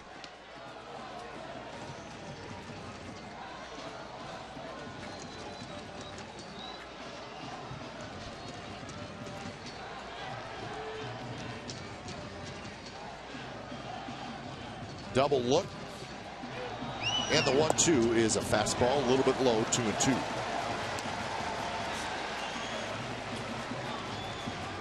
He might be saying to Chirinos, why aren't they swinging at those pitches? Other teams do. That's the issue right there, I think.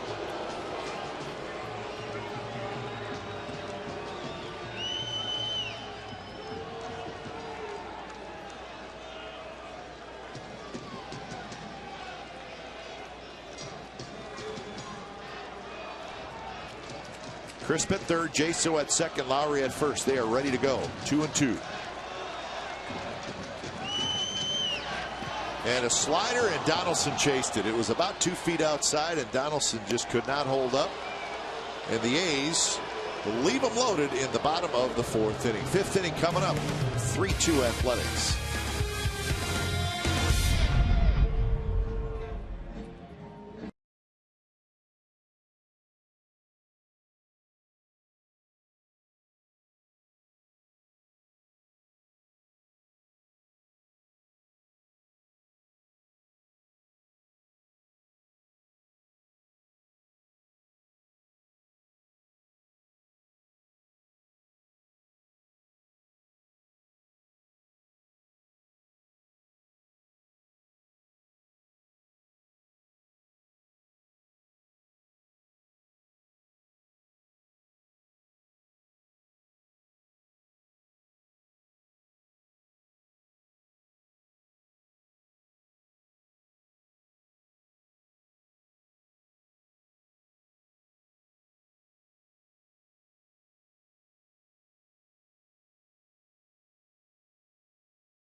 Their first home game in franchise history. Veteran slugger Frank Howard hit a home run at Arlington Stadium. It was a 7-6 victory over the California Angels. Of course, the Rangers were formerly the Washington Senators. Of course, they were the second version of the Washington Senators, and they moved to Arlington. There's your lineup for the first home game for the Rangers. Randall, Nelson, Howard, Billings, Grieve, Maddox, Levito, Hara, and Bosman. So Tom Grieve, a couple boosts over, was in that lineup. Ted Williams was the manager. Paul Lindblad got the save. How about that? Dick Bosman was the opening night starter. Dick Bosman is married to like my second cousin. Did you know that? No. I swear to God. Also pitched a no-hitter against the A's. Yes, he did. Tom Grieve, a broadcaster. He played for the Senators, moved to Arlington, Texas. He general manager. He's done it all. Right now working with Steve Busby, authored a couple of no-hitters himself. Strike 3 call. The fastball on the outside corner. Chirinos thought it was outside. You decide. That's perfect. That's a corner shot. That's a great call. Because that's the first one he's called like that all night. All right.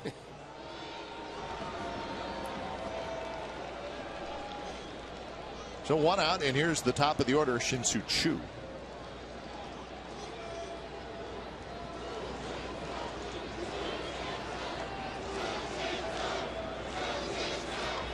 Remember the original version of the Washington Senators?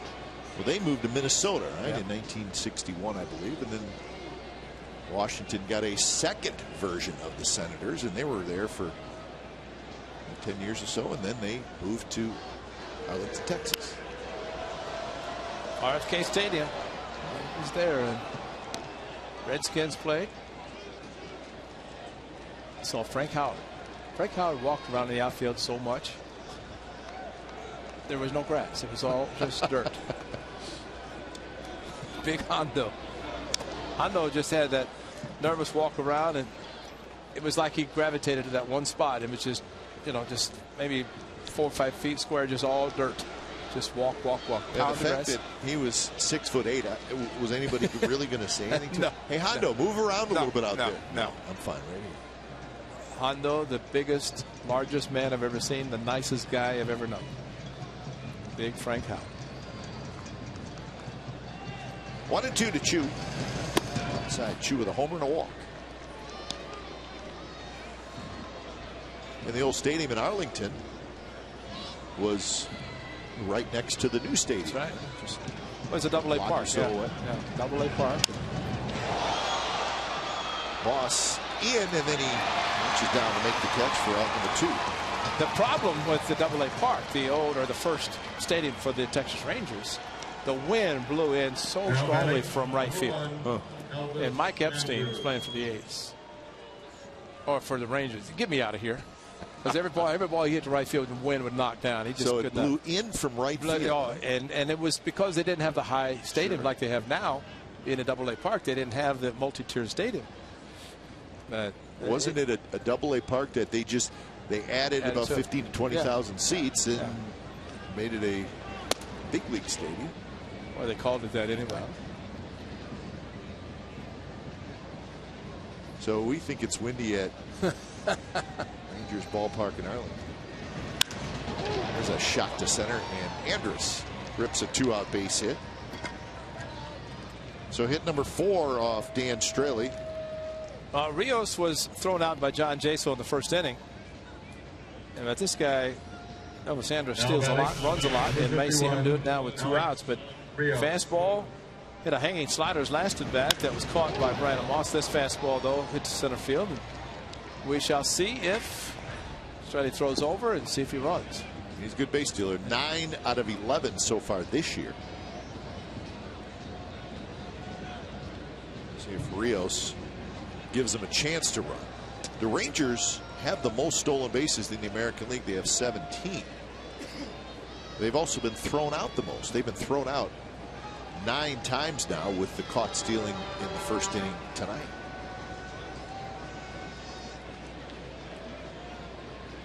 Andrus has a very big lead.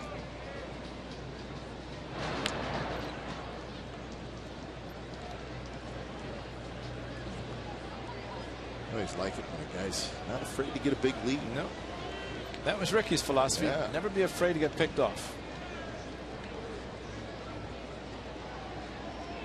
Andrus not running, and Rios loops one toward shallow right. Reddick coming in, and Reddick can't get it. He plays it on a hop. Andrus will hustle to third as Reddick guns it all the way across. So Reddick just kind of short hopped it. So first and third, 2 outs for Prince Fielder. Well, fortunately, Josh Reddick makes his play, because if he missed it with his momentum coming in, that would have been quite a sight to see the base runners. Yeah, I think you're right, because Reddick, if that rolls by him. And especially with this momentum, and the amazing thing, the accurate throw he made to third base, if Andrus had rounded the bag farther, it'd have been out. But Rios was not taking a pitch. So here's Fielder. Runners at the corners in a 1-run game.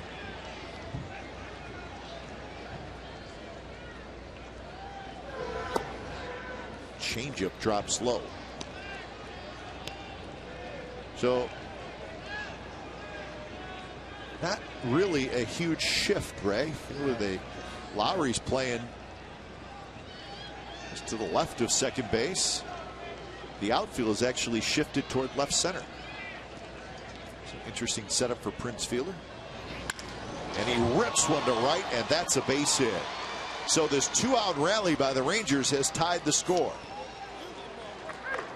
So Andrus trots in from third. Rios stops at second. So Prince Fielder has his second hit, and that's a big one. Well, it's big because it does tie a game in which the A's have had a chance to add on, and they did not. And now, in a 1-run game, they come back, and after 2 quick outs and a strikeout, and Chu with a soft line drive to left field. Single, single, single. Cook warming up quickly out in the bullpen. So 3 consecutive 2-out hits for the Rangers to tie the game. Oh, and Straley missed the first pitch off speed to Prince Fielder, and then threw him a fastball. Fielder went out of the strike zone to take advantage of the fastball, looking for it the way he did.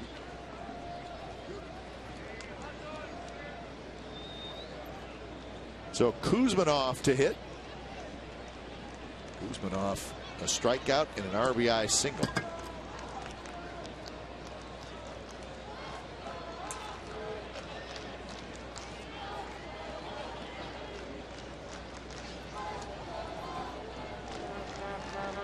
Pitch number 80 coming up for Straley, and here it is. And it's a good slider, and Kuzminoff swings and misses. But he stayed with the slider, struck him out on one on his first at bat, singled on a similar slider that he saw right there for a base hit and an RBI his last at bat.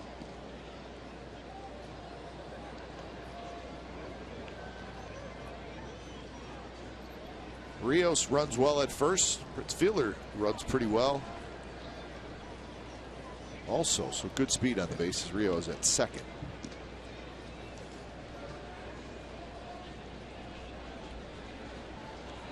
Darvish has thrown a lot of pitches, but he will go back out there, looks like. Jaso tried to block it. It rolls to his right, and the runners move up.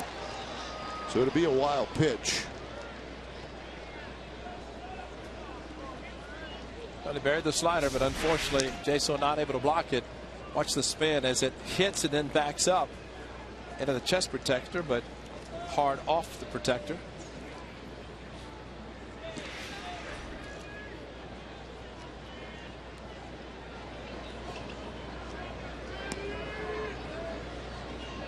So now a couple of runners in scoring position, and the count 1-1 to Kuzminoff.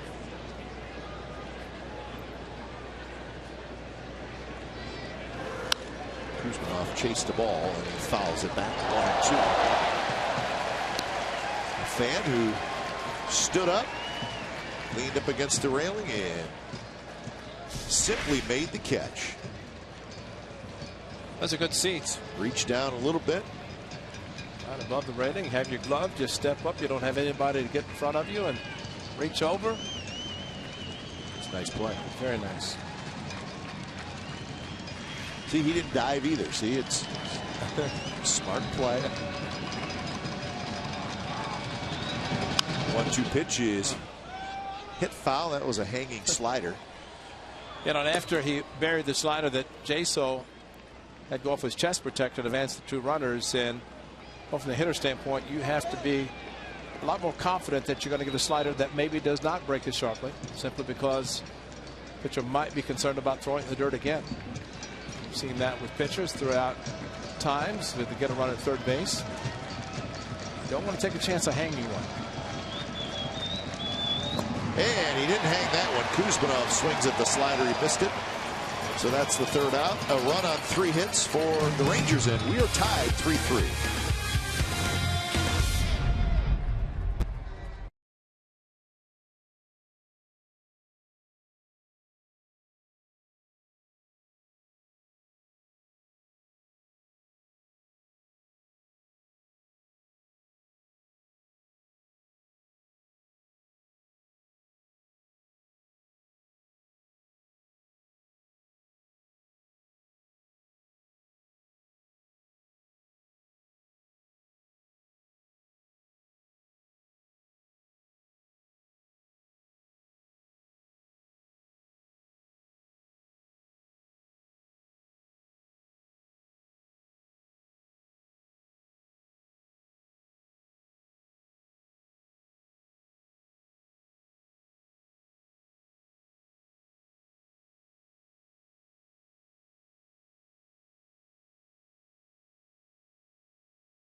In addition, each member of your group will receive an A's logo glove to commemorate the experience. After BP, your group will enjoy a catered suite to watch the game. For more information, call 510-638-GO-A's, or you can visit athletics.com/centerfield.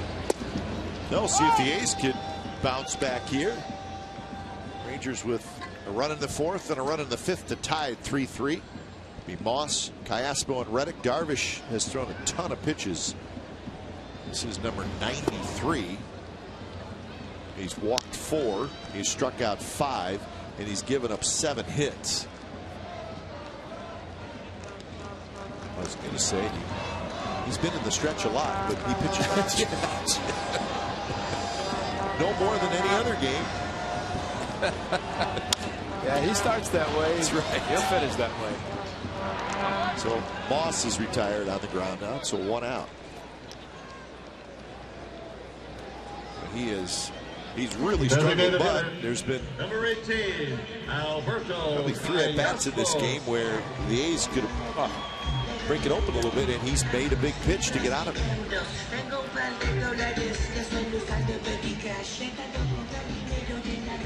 So 1 out for Callaspo.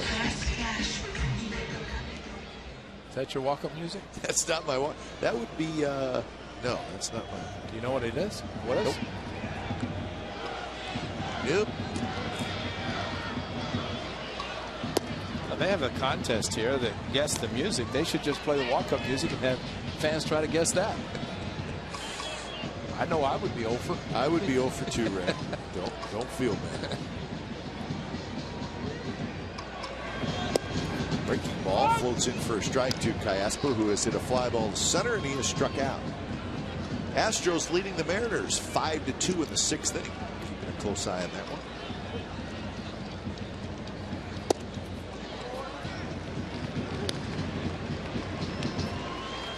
Four-game series in Houston for the A's starting Thursday night. Houston, Arlington, Boston is the next road trip. Hit hard toward the second baseman, Donnie Murphy, who ranges to his left.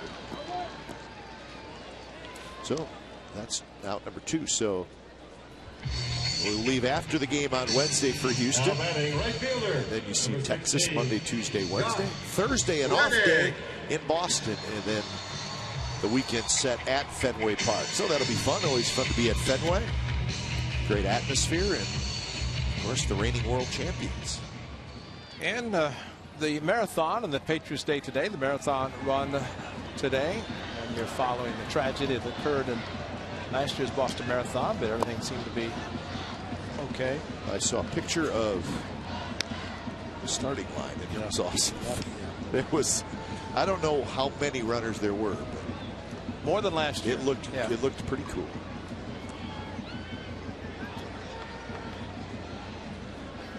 One and 0 to Reddick. And that one just a bit outside, may have curled around the plate. Reddick walked and scored in the second, and then hit a fly ball to left field in the 3rd inning.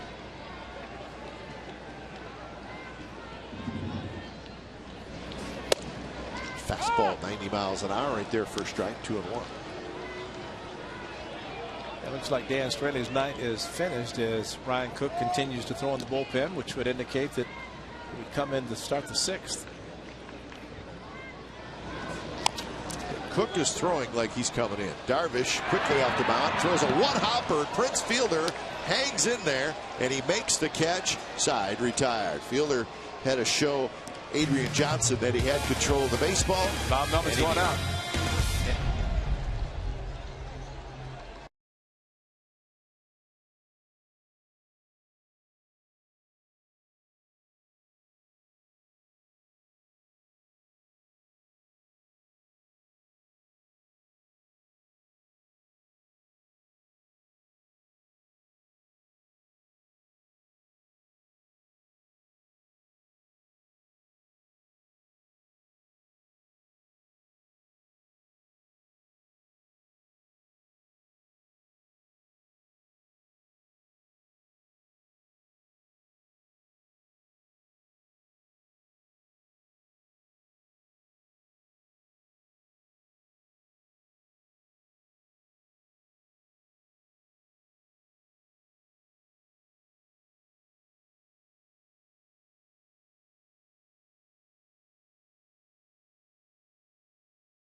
The accounts and descriptions of this game may not be disseminated without the express written consent of Athletics Investment Group, LLC.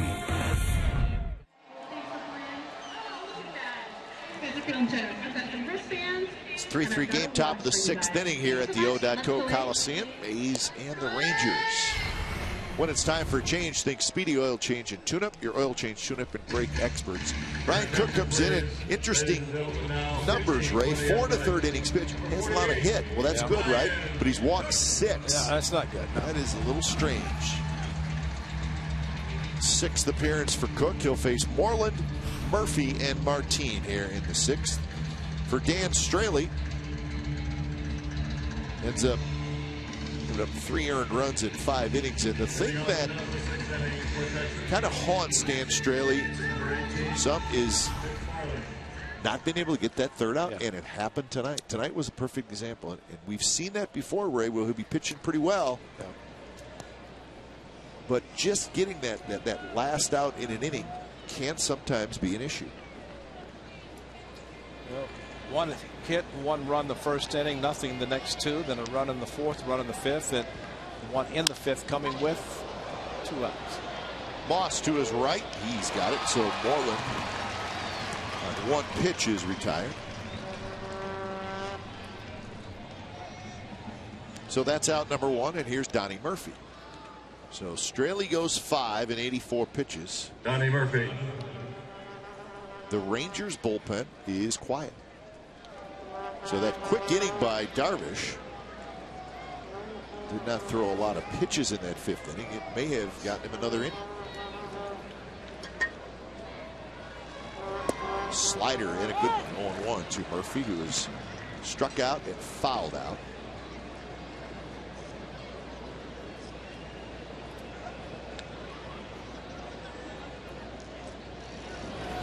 We talked about Jurickson Profar, who he gets back, he will obviously be the second baseman. Rangers have a couple young infield prospects that are talked a lot about in spring training. One of them is on the roster. Luis Sardinas, his name is. He's a switch hitter. He's only 20 years old. And he's here. He's in the big leagues. Yep. We'll see if we get a look at him in this series.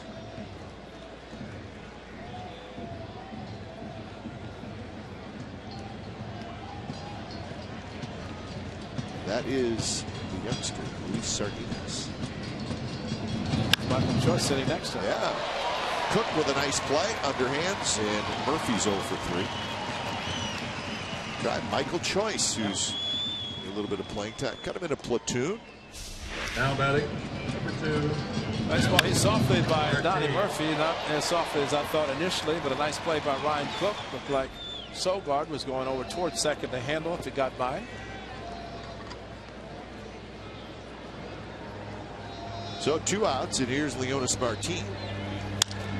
He lines one toward Coco, coming in, still coming in, and Coco dives. He can't get it.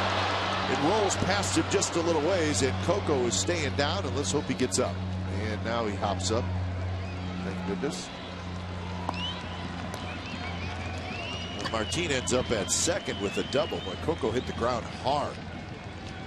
It's pointing to his chest, maybe knocked the wind out initially, but sinking line drive and half step back. That's how close he came to getting to it, and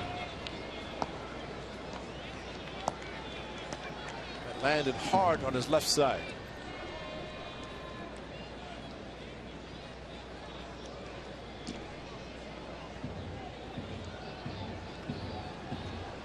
Watch the left side, number 4, bam.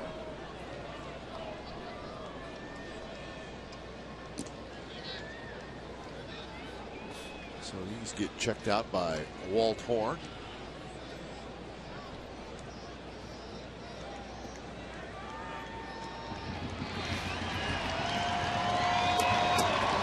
Coco stay in the game. There's Walt Horn. Now batting, number 61, Robinson. I wonder what the conversation's about whenever the trainer, the manager are running back to the dugout. First of all, to be able to talk and run at the same time is pretty good. Got to be in shape to do that. It is. There's a certain age where you just can't do that anymore. I think I've hit it.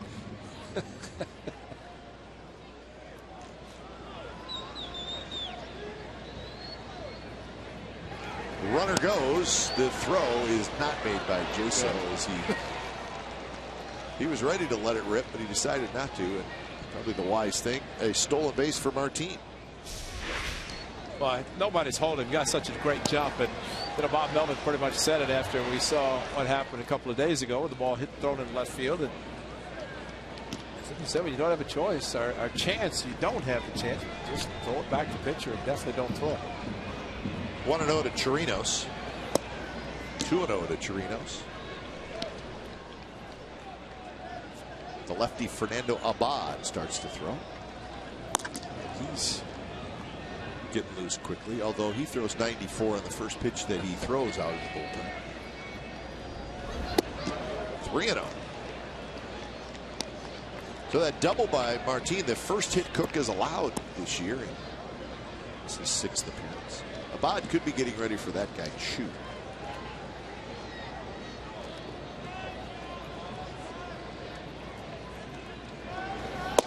3-0 pitch is a strike. Interesting thing that Martin has played center field in the 4th inning. A couple of chances to dive for a ball, maybe try to make the play, did not. Dan Otero joins Abad, and Martin hits the ball to Coco, and he can't come up with it. That's a great slider. And it hung a little bit, but after the 3-0 fastball comes in with a slider, so both pitches possibly thrown by Ryan Cook. He likes a slider. John Jaso came in his last start. He walked first batter, and then started featuring the sliders.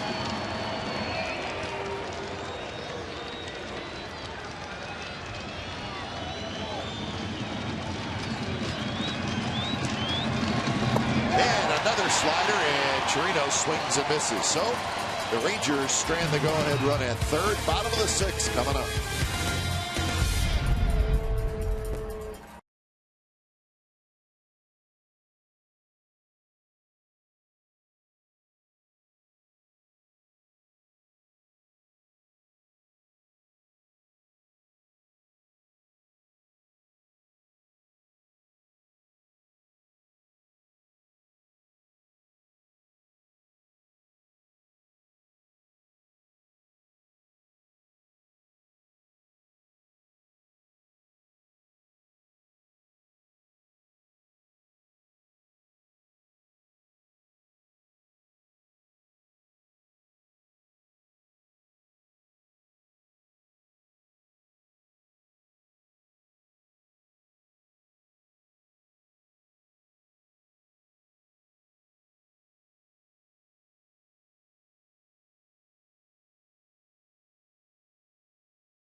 Of his career, that gave the Rangers an early 1-0 lead, but the A's would come back. Brandon Moss saw the home run himself, a deep drive to right field, and Brandon Moss with a 3rd home run for him, and this one a big one for Coco going opposite field with a couple of runners on base.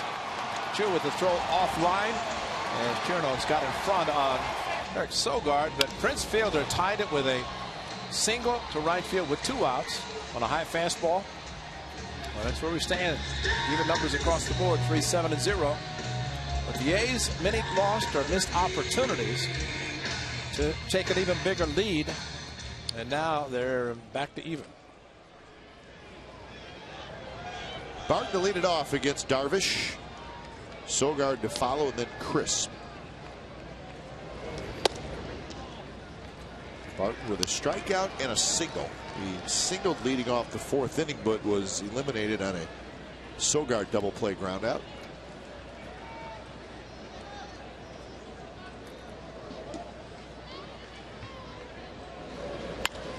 And that one is hit toward right field, shallow. Rios coming in and waist high makes the catch for out number 1. So Barton is retired. He's 1 for 3. And Pareda is up again. Second time he's up. Darvish had 104 pitches. Now batting, second baseman, number 28, Eric Sogard. So Sogard to hit. Abad still warming up for the Athletics. Astros still leading the Mariners. It's now 6-2 in the 7th inning.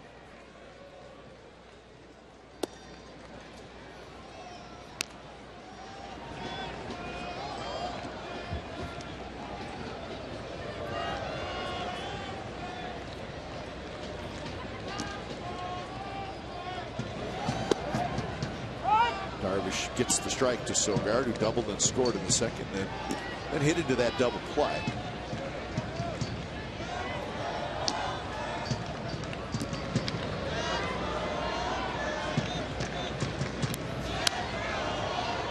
Just a little over 13,000 tonight, so a real big crowd for a Monday night.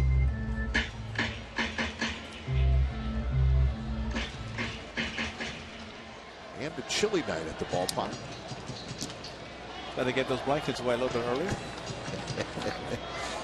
You can take them and lay them out on the grass with the fireworks, or use them to keep yourself warm when the marine layer comes in.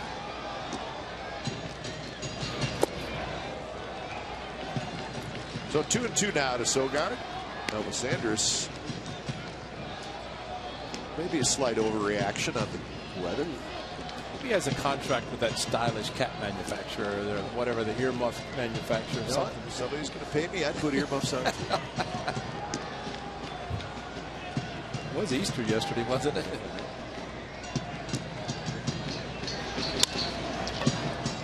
Slowly hit to Murphy. And that's out number 2.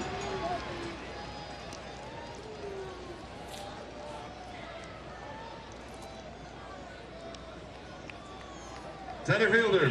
So number 2 4, outs. Coco Chris. Remember Orlando Cabrera played with the A's for years. For a long time. He used to put his throwing hand right in his shirt. And if it was at all cold, he would do every play. That's right. And then, you know, when the pitch was thrown, he'd take it out, put it right back in between the buttons of his uniform. Now they have hand warmers they put in their back pockets, and they put their hands in their pocket. Keep their hands warm. So Elvis Andrus, he puts his throwing hand in his back pocket almost every pitch, so he may have a hand warmer in his back pocket. Well, he's got a lot of stuff on. Let's see, white on his left arm, or black on his right arm, with the blue sleeves, wristbands. Martin hustling in, and he's going to play this one on the hop. Well, that one he should have tried to dive for. Maybe he doesn't want to try to dive and hurt himself, because that one was as close, or a lot closer, it seemed. And especially Rios was right behind him. And Coco tried it with Martin hitting, but Martin did not return the favor, so Coco gets a base hit. But see how close when it comes up, and there's Rios behind him. So if he did miss it, at least Rios is there probably to keep Coco at first anyway. So Coco now 3 for 3 with a walk. So he's been on base all 4 times. 111 pitches with Frazier the righty, Pareda the lefty. Yep. You know, when there are a lot of stadiums you have the artificial surface, there's some outfielders would never dive for a ball, which is understandable. Yeah, this stuff's hard. But except for Toronto, Tampa Bay, yeah, that's about it. That's it. And those are field turfs, which are not as hard as the old artificial surface and the asphalt underneath. Well, you played on a lot of turf. I mean, it's like a rug burn, right? I mean, if you were to dive and your elbows. And... You know, as a catcher, you're on dirt, but you have to back up first base, and you have to pound on the artificial between home plate and first, and it wears you down. Your legs are sore, and your back, everything is sore. Well, let's just see if there's going to be a Coco run this inning. and on base 4 times, like you mentioned, but just one stolen base that was taken off in the first inning. Outside to Jaso. Lowry is the on-deck hitter.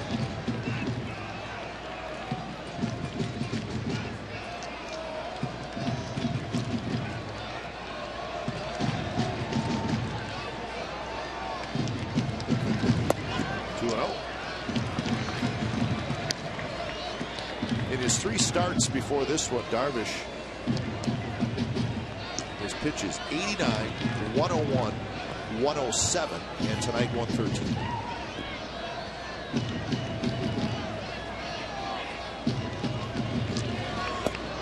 And that one drops in at 77 miles an hour, and it's a strike, 2-1.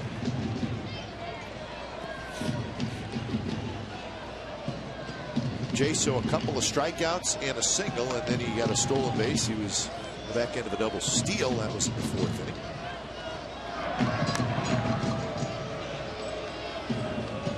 So both bullpens are full. Abad and Otero warming up for the A's.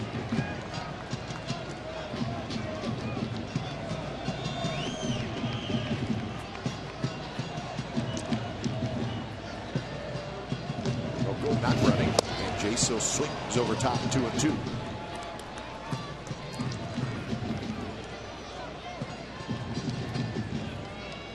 If you look at Saturday when Jaso missed the Chad Claus slider, and he has seen quite a few sliders or curveballs since then, and maybe the new scouting report on him. Usually he's not afraid to get to 2 strikes, try to make contact. Again. So that is strikeout number 6 for Darvish, and we are through 6 innings, still tied at 3.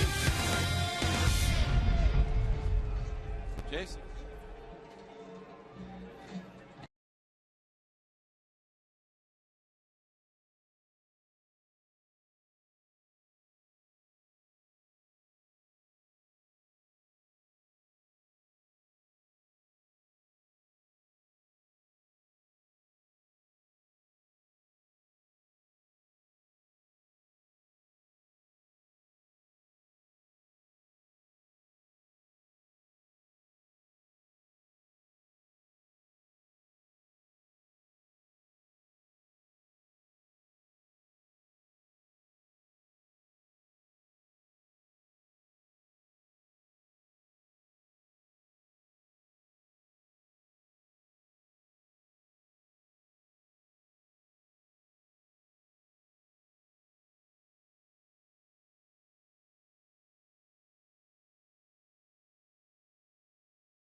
Chance to be shown upcoming game broadcast. It's brought to you by AT&T.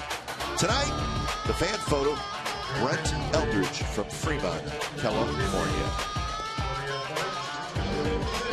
Like that A's cap. Good looking kids. And they're having a ball. Look like a day game here at the Coliseum. We got night baseball right now. And a good game, 3-3. The A's and the Rangers. When it's time for change things, Speedy Oil Change and Tune-Up. It's your oil change, tune-up, and brake experts. And it's Fernando Abad, who has been very good so far. His 8th appearance, just 1 hit allowed in 7 1/3 innings. His name just recently popped up as maybe tonight is the night.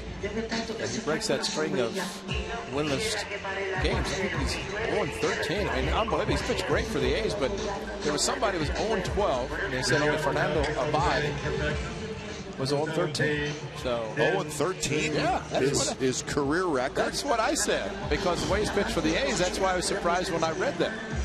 So look it up, partner. I'm looking it up because that disturbs me if that's the case. Because we have seen him pitch unbelievably. It says 1-14 is his career record. So he won its first one, and he's lost 13 since. Because in 2012, he was 0-6 with the Astros. How about last year?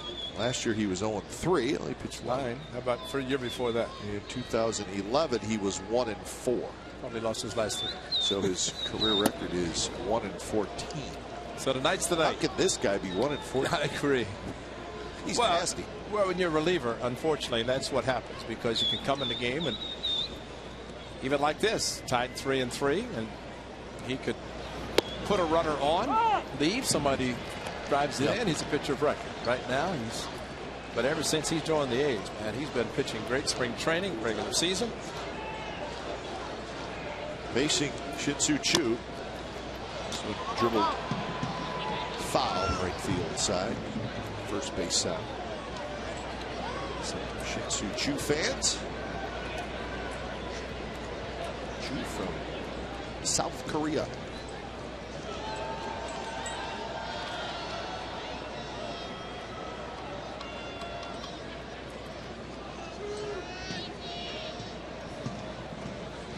She's ready.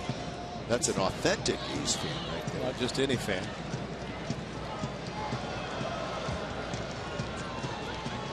One and 2 to Choo. Choo this year, very small sample size, has hit lefties pretty well, but in his career he has not. And that was one of the downsides of him signing the contract that he did, because he figured he's an everyday player, and the splits, as they called them, weren't that great. That one off a bod. Donaldson charges, bare hand throws, not in time. And Choo moving a little slowly after he crossed first base.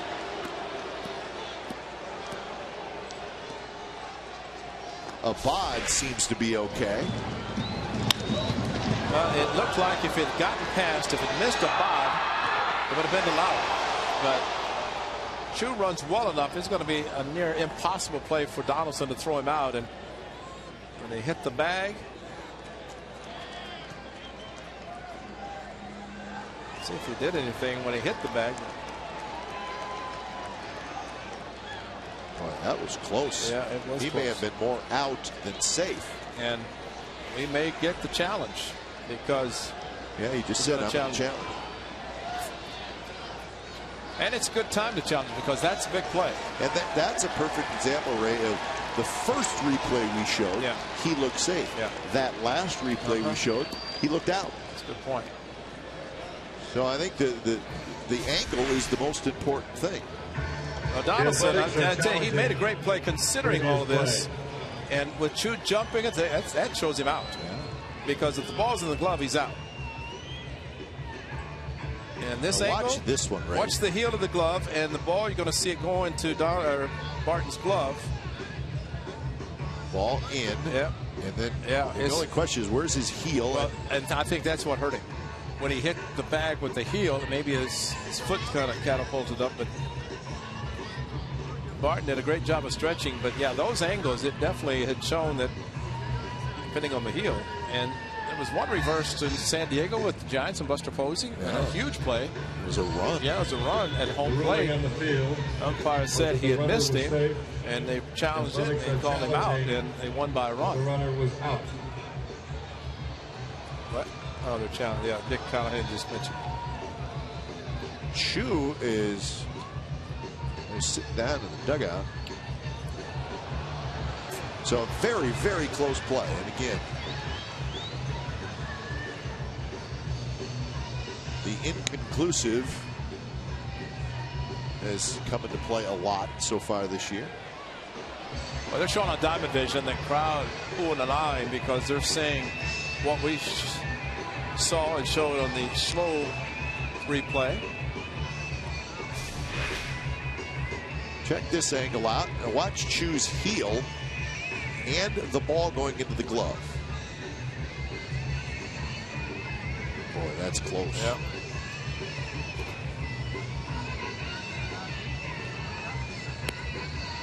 And this certainly isn't something an umpire is going to say, but he looked more out than safe for whatever that means. 12:25 back at the headquarters of New York City in Manhattan. There's only 3 games going on right now. That's right.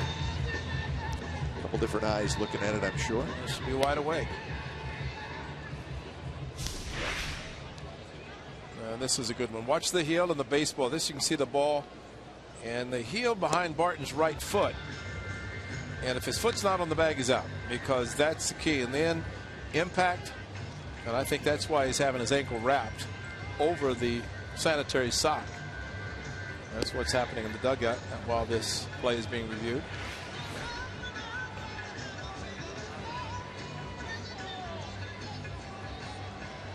And it's being looked at a long time. So that inches you a little bit toward it, how close the play is. I mean, if it's an obvious call, it generally does not take very long for. And Bob Melvin walked out and said, I'm going to challenge. He did not wait to turn in and look in the dugout. Well, tie game, 7th inning. Yeah. I mean, at this point, every call is big.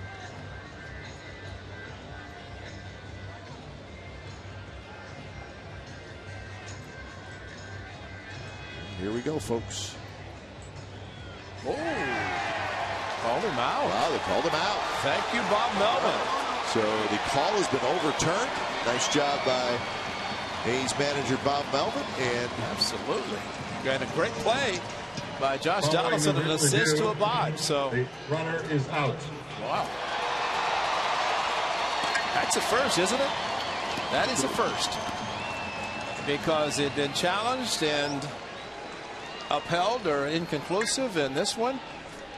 Now batting, number 1, Elvis Andrews.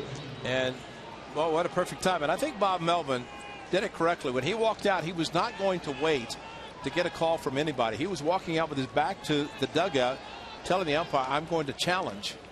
And because it is such a critical time, and it turns out to be a great challenge by Bob Melvin, and it worked. So Andrus, the hitter, now 1 out. Andrus is 1 for 3. That 2-out rally started in the 5th with a single. Then he scored on Prince Fielder's base hit. You know, the one thing, Kip, I think needs to be mentioned is the fact that Adrian Johnson, the first base umpire, made a call that really looked to be, could have gone either way, but it was that close that once they did slow it down, looked at it, saw that he was out. But I mean, that's how difficult it is, I think, for the umpires. And more times than not, they're going to be correct, but they're challenged, and that's the new rule. The challenge helped the A's at least at this point. Curveball drilled toward left center. Coco's on the move, and Coco almost overran it, and then he leaps up and makes the catch.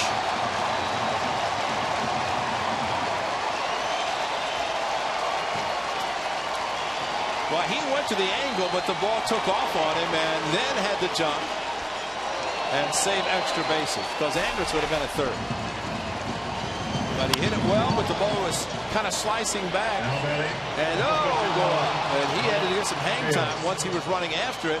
Went up. See, I had to change direction as the ball took off. Maybe hit a little bit harder because he was going straight across, had to reach back and reach up with the hang time and make a fantastic play. This is the interesting 7th inning. Yeah.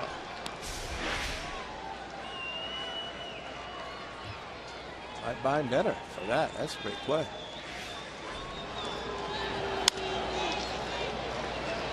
Barton racing back, cannot quite get it. See, so a Bob won the count to Rios. With a Bob to that record, he got to be feeling good about himself after this inning. You know, he gets an out, a safe play called out. He sees the center field to make a play that looked like it might be extra bases. He got one more out. The A's score. Turn it over to the rep, back into the bullpen, and forget about that 0-13 if that's what it is. Another little flip job to right, and that's fair. Wow. And Rios has a bloop single. It's back-to-back blues.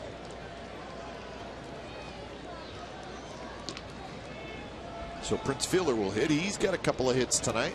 So very dangerous. This will be a good matchup. Abad against Prince Fielder.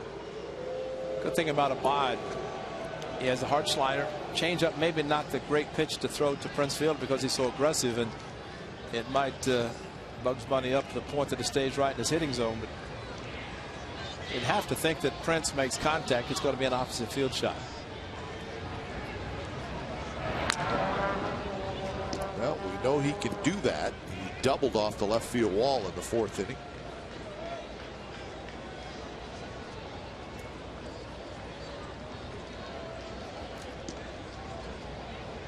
So 8 hits now for the Rangers. Same for the A's. There's not been an error in the game. Astros still leading the Mariners 6-2 now in the 8th inning at Safeco.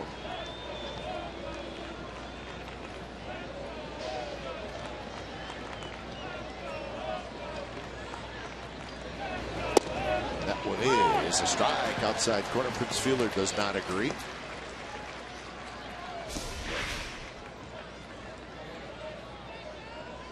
That's a good pitch to take.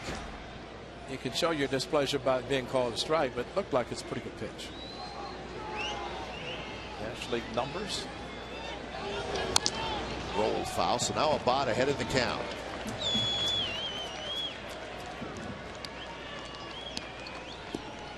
There's the great seasons in Milwaukee, and then the big contract from the Tigers. A couple years in Detroit, and now with the Texas Rangers.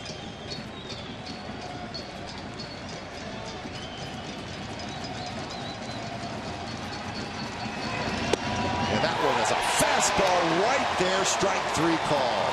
Prince Fielder knew it. Rios is stranded. 7th inning stretch coming up. We're tied at 3.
And by Toyota, #1 in MPG, durability, and resale value. Toyota, let's go places.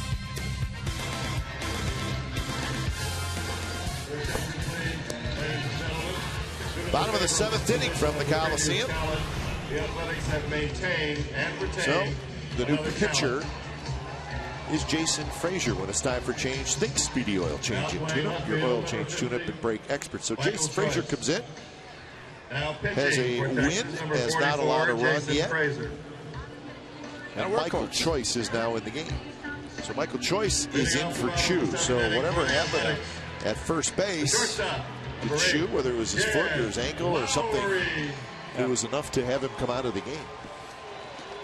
Well, in between, while the challenge was being at least occurred, he did have his ankle wrapped, so something must have been. It looked like when he hit his heel, Sometimes that will affect the lower extremities, the ankle or the calf, something in the foot. So Frazier takes over, and Chu heading up to the clubhouse.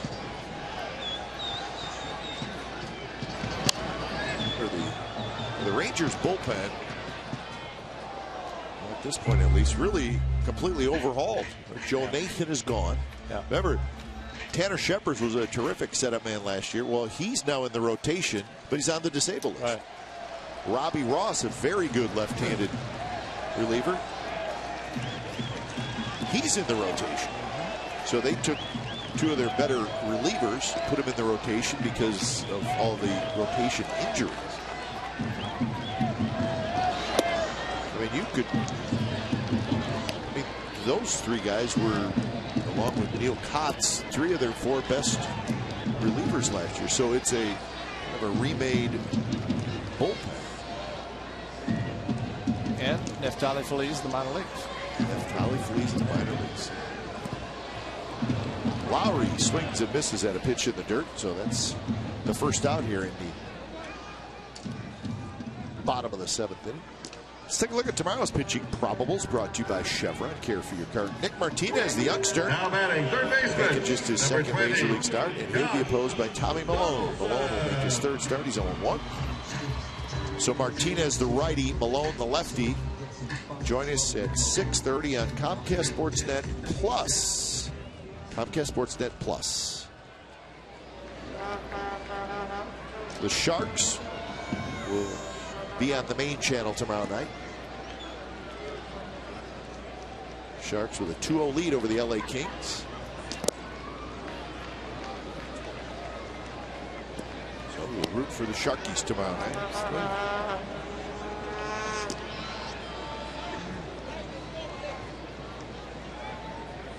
Not a great night for the Warriors. They're getting beat up badly by the Clippers in game 2 of that series.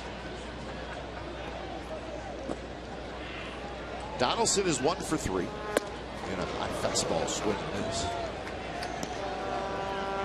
Well, let's hope what you have said many times holds true as Sean Dillon gets loose, and that is if it's a bullpen game, the A's have the upper hand. They usually do.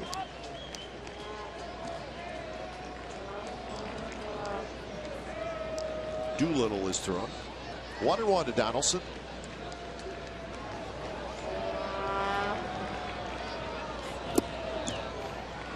You know, the list of players that left the Rangers after last season, whether it be trades, free agents, is an interesting one. Kinsler, Gentry, Nathan, Berzinski, Cruz, Berkman, Murphy, Garza. That's a lot of players. Some big name guys on that list. And remember Garza, he did not. He's got a free agent deal with the Brewers. And go back one more year, and you think Hamilton and Napoli. That's right. Well, doesn't mean it's a bad thing. It's just a significant amount of changes for the Rangers this offseason.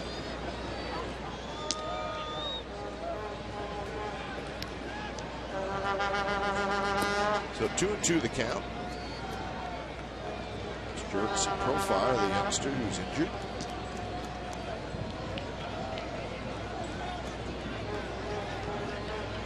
Forget about David Murphy all those years. Yep. Now with the Indians. Nelson Cruz with the Orioles.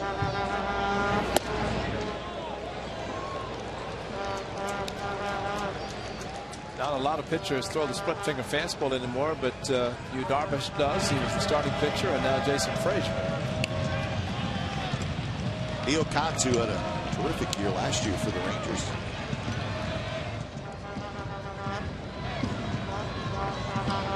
Three-two pitch in the dirt, and Donaldson took it. And the A's have a base runner with one. That's the splitter that Lowry swung at, but on the 3-2, it's almost as if Josh Donaldson knew it was coming.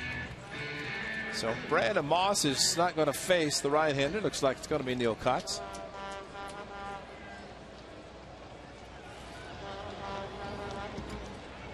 So Kotz is coming in, and he's going to face Moss. Runner on first, one out here in the bottom of the 7th.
And supported in part by Nelson Staffing, Comerica Bank, and State Roofing Systems of San Leandro.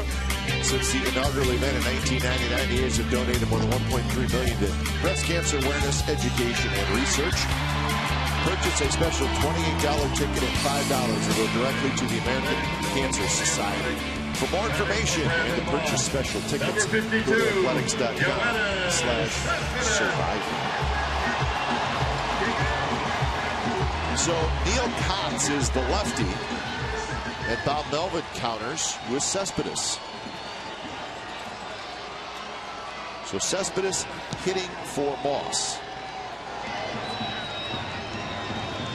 Kotz's first pitch is a fastball high.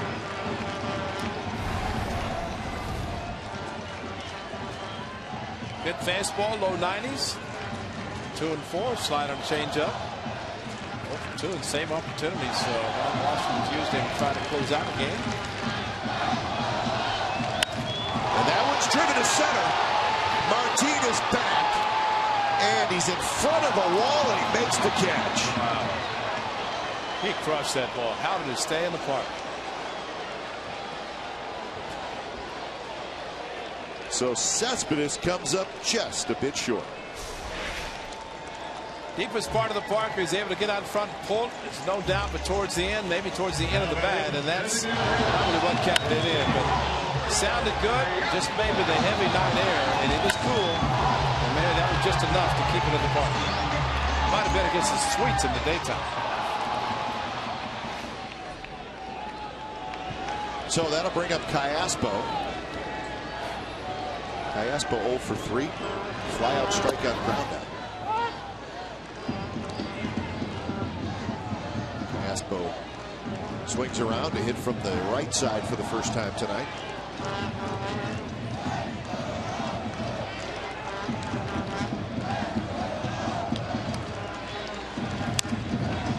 Pop up foul territory. There, Ray. This may sound crazy, but I think it's true. Neil Kotz was one of the best left-handed relievers in the American League last year. He was terrific. Yeah.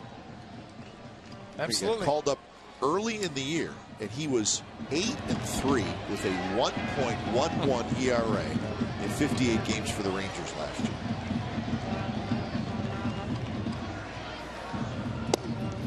He had not pitched in the big leagues due to injuries for 3 years. So he was extremely valuable for Ron Washington last year. Well, against the A's, 8 2/3 innings, 6 appearances, no runs, 9 strikeouts. So yeah, he did a pretty good job. He just kind of came out of nowhere.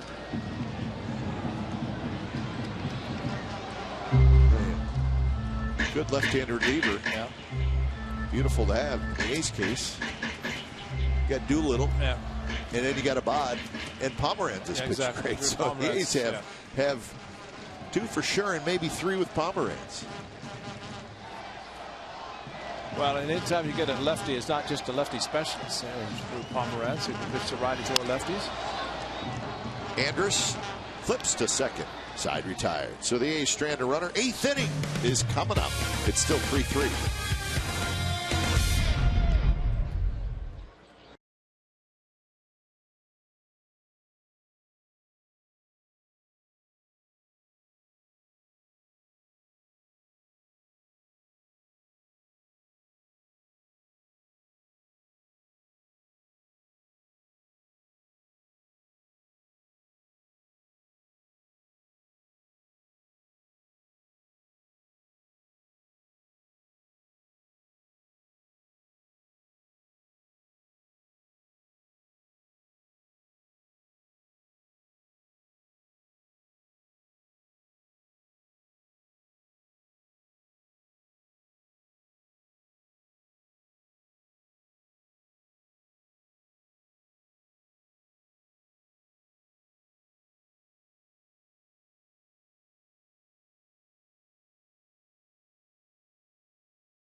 Yeah, Sportsnet Bay Area have all the highlights from our game here at the Coliseum. We have highlights from the Warriors Clippers game 2, and we'll get you ready for the Sharks and the LA Kings, who will play game 3 of their series tomorrow night. Ahmed Fareed and David Feldman will host. 3-3 game. It's the top of the 8th inning here at the Coliseum, and Sean Doolittle comes in. So it's been Straley for 5, Cook pitched the 6th, Abad the 7th, and now Doolittle. When it's time for change, think Speedy Oil Change and Tune-Up. Your oil change, tune-up, and brake experts. So here's Doolittle to face Kuzminoff, Moreland, and Murphy. First pitch is way high. So Cespedes stays in the game in left field after pinch hitting for Moss.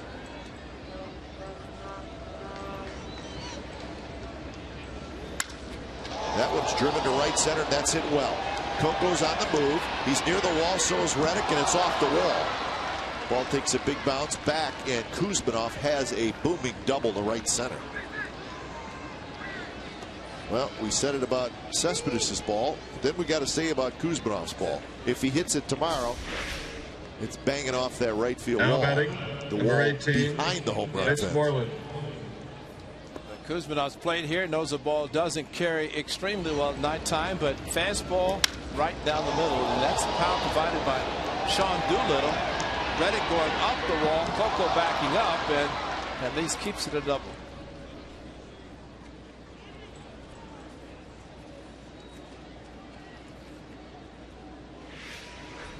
Grimace, so we'll keep an eye on Coco Crisp out in center field. That's the grimace of his right arm throwing, or the left side being affected by the throw. So here is Mitch Moreland. He squares to bunt, and he bunts it up and over the screen and into the seats.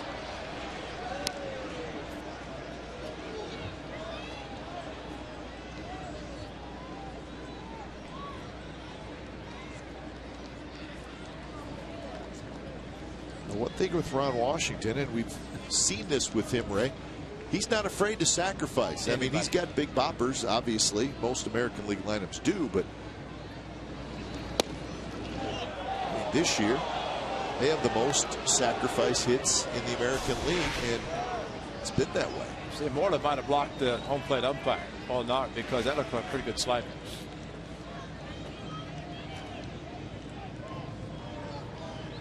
So 1-1 to Moreland.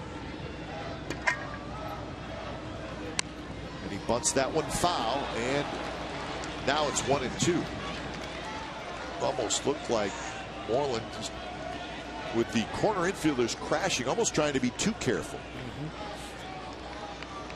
The hitter squares to bunt. They figure he's going to, and especially in this situation, lefty on lefty, and Ron Washington opting to stay with his power hitting left-hander.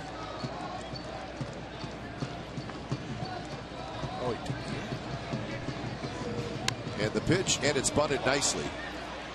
So you make the third baseman feel it, and then he has to vacate his position. Runner goes to third. So nicely done by Moreland. And he throws him the easiest pitch in the world to bunt with 2 strikes. It was 2 strikes.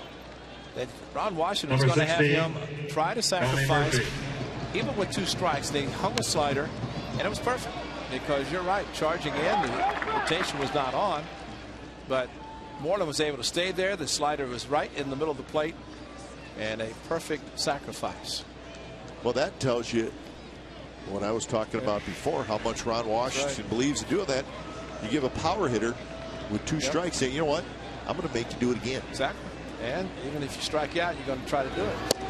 Murphy swings and misses at that fastball that just has that late life moving away from the right-handed hitter. So Kuzmanov is the go-ahead run. He's at third. The infield is in with Murphy, the hitter.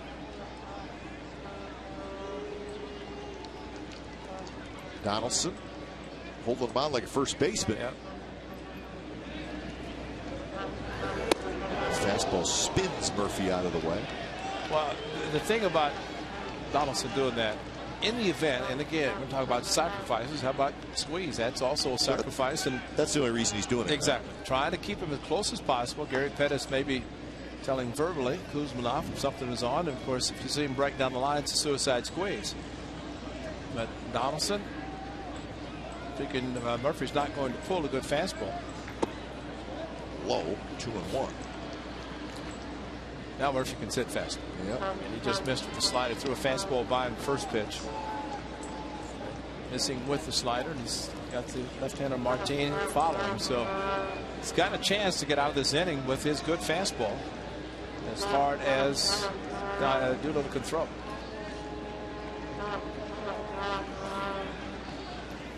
Two-one pitch, a base hit to center field. Kuzmanov crosses home plate, and Donnie Murphy comes through. So he got the fastball, and again, a little bit down, and a base hit. You miss with the slider, and it's 2-1. You know you're going to get a fastball, so it just helps the hitter to be able to just look, expand the zone. So 2 former athletics in this inning, Kuzmanov and Murphy, combine to score the go-ahead run. So the Rangers take a 4-3 lead here at the top of the 8th inning.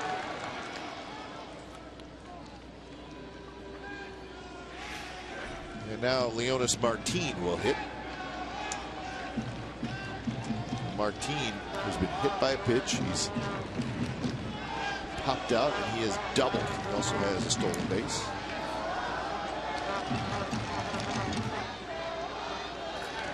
So quickly, Dan Otero starts to throw.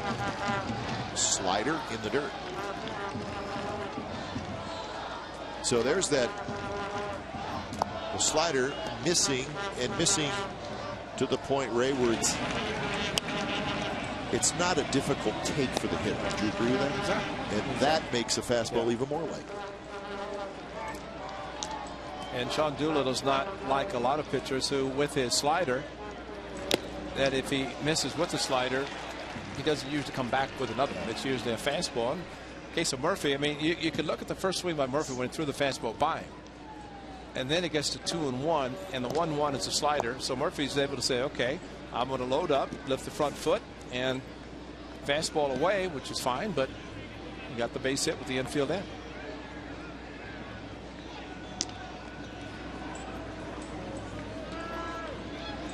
Chirinos, the catcher, is in the on-deck circle.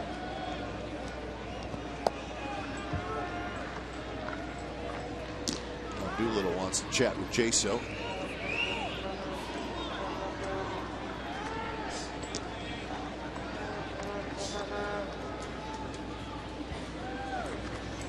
Angels won tonight 4-2 over the Nationals. Olabandi's had a big hit in that game. A 3-run double in the 8th inning.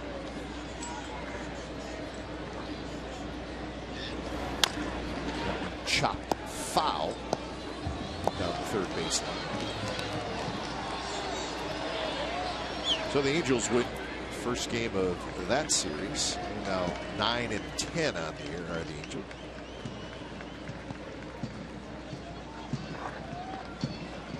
Astros leading 7-2 over the Mariners in the 9th inning. Martin hits one to right, but Reddick has time. He goes back, makes the catch. So Martin is retired. 2 outs here in the 8th inning.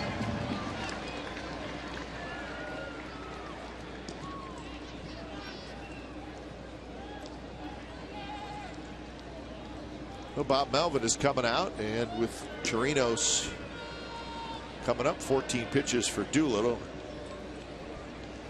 There's going to be a pitching change with Otero coming in. We'll be back.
Like never before with Enhance, Bloomberg Stats, and more. A's in game live on CSNCalifornia.com. Log on now and vote.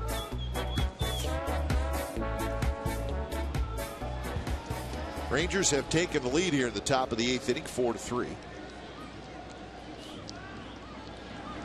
Here's Otero to face Chirinos, and the first pitch is in for a strike. Chirinos is 0 for 3. 3-0 with a 1.00 ERA for Otero. Every reliever has good numbers for the A's. Donaldson has it. He'll throw to second in time. Side retired. Run on 2 hits. Bottom of the 8th coming up. It'll be Reddick, Barton, and Sogard. The Rangers lead the A's 4-3.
Quick look at our game summary brought to you by your local Toyota dealers. 4-10-0 for the Rangers, 3-8-0 for the Athletics. Darvish went 6. He wobbled quite a bit. He went 116 pitches in 6 innings. Dan Straley gave up 3 earned runs in 5 innings. Big night for Coco.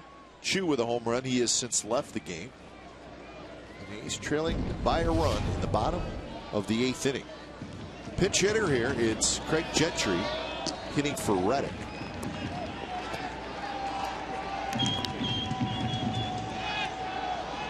So Bob Melvin wanting the right-handed hitter against Kotz. Kotz at the final 2 outs in the 7th inning, 2 big outs. Good pitch there. A breaking ball in the outside corner. And with Ogando warming up, Ron Washington could have gone to him, but then you have Barton and Sogard, a couple of lefties to follow.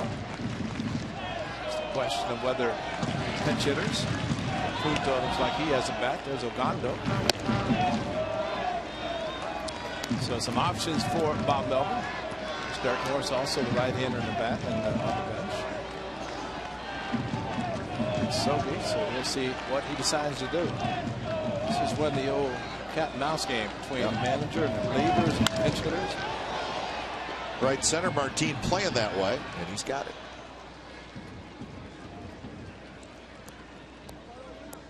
So the leadoff man Gentry is retired, and here's Derek Barton. Last year in Detroit, Bob Melvin left Brandon Moss in a game. His lefties kept coming in out of the bullpen. He ended up hitting 2 home runs against both, one against each of the lefties, and 5 runs batted in. So he's staying with the lefties in this inning. Barton is 1 for 3. Fastball just missed inside.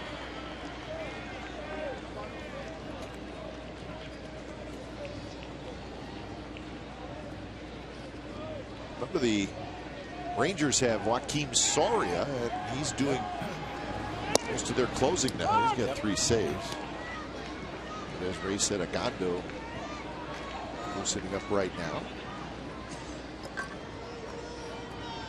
So Ogando, another name that we haven't really mentioned, Ray. He's been back and forth, rotation, bullpen, really for 3 years now. That one missed somewhere. Barton will take it, and the count is 2-1.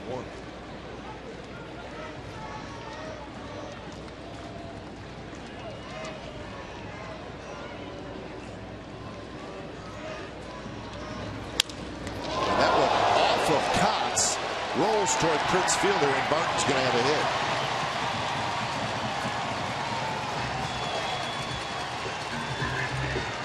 Well, the Rangers are going to come out and check on Kotz, make sure he's okay. Well, that was a shot right back at him. Well, yeah, pitching coach, manager, trainer, immediately the top step as soon as this thing happens, especially with the way the ball went off his, looks like the backside, and for it to hit hard enough towards first base, but Kotz was going towards third. Prince Fielder fielded it, and that's it. No chance to throw it to anybody except the umpire.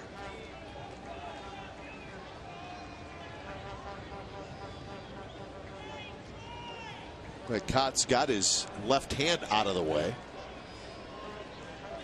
Nick Punto is going to hit for Sogard. Of course, Punto a switch hitter.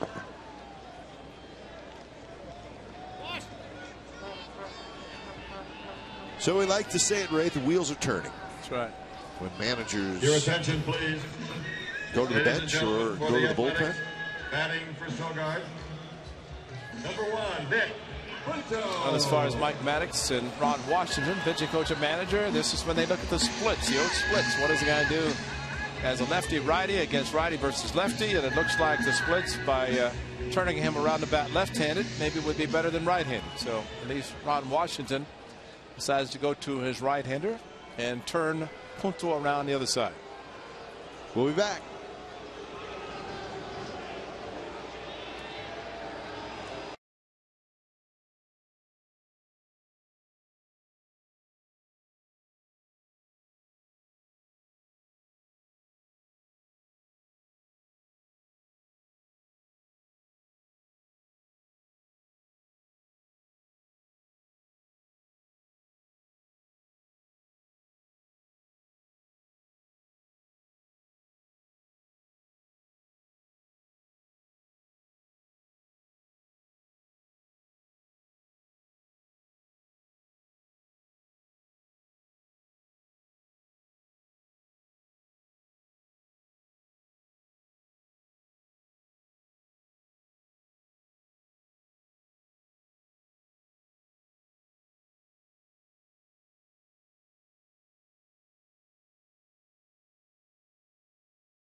the A's and the Rangers. It all starts at 6:30 with A's pregame live. It'll be Tommy Malone and Nick Martinez. That's your pitching matchup.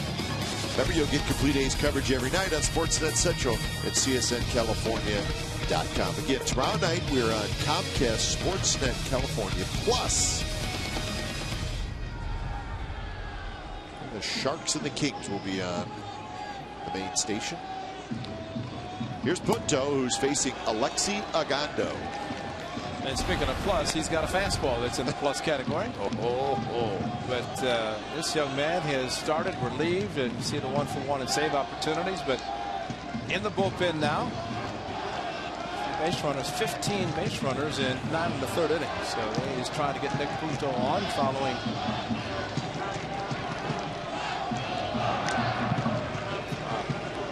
Jay Barton stayed right in on Neil Kotz with a lefty on lefty. Getting a base hit off the body of Neil Kotz. So a team that's already decimated by injuries. Century Chu had to leave the game with what looked like to be a heel or foot, ankle, some sort of injury. But Kotz, I don't know where he got hit. So now the 8th inning is in the hands of Alexi Agando. Agando came up in 2010 and just did 44 games out of the bullpen. Rangers went to the World Series that year and he was terrific.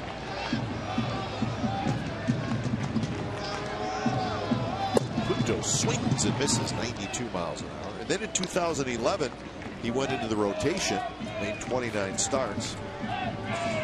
The last 2 years it's been bullpen and then some bullpen, some starting. He's also been dinged up a lot. He spent a lot of time on the disabled list last couple of years. Punto hits one softly. Murphy flips to second, and that's the only out they'll get. Always a tough decision for the second baseman. Do you tag the guy? Do you just go ahead and get the force out at second? Well, Barton did the best thing by stopping and forcing Murphy to make the play to second base, because if he had run into him or allowed himself to be tagged, then Murphy could have tagged him, even running back and thrown the ball to first. Run down, so Derek Barton a good play. And Nick Punto is capable of stealing a base, and Coco Crisp capable of hitting the ball out of the park or at least in the gap. So Coco hitting from the left side. See if Punto able to read this right-hander.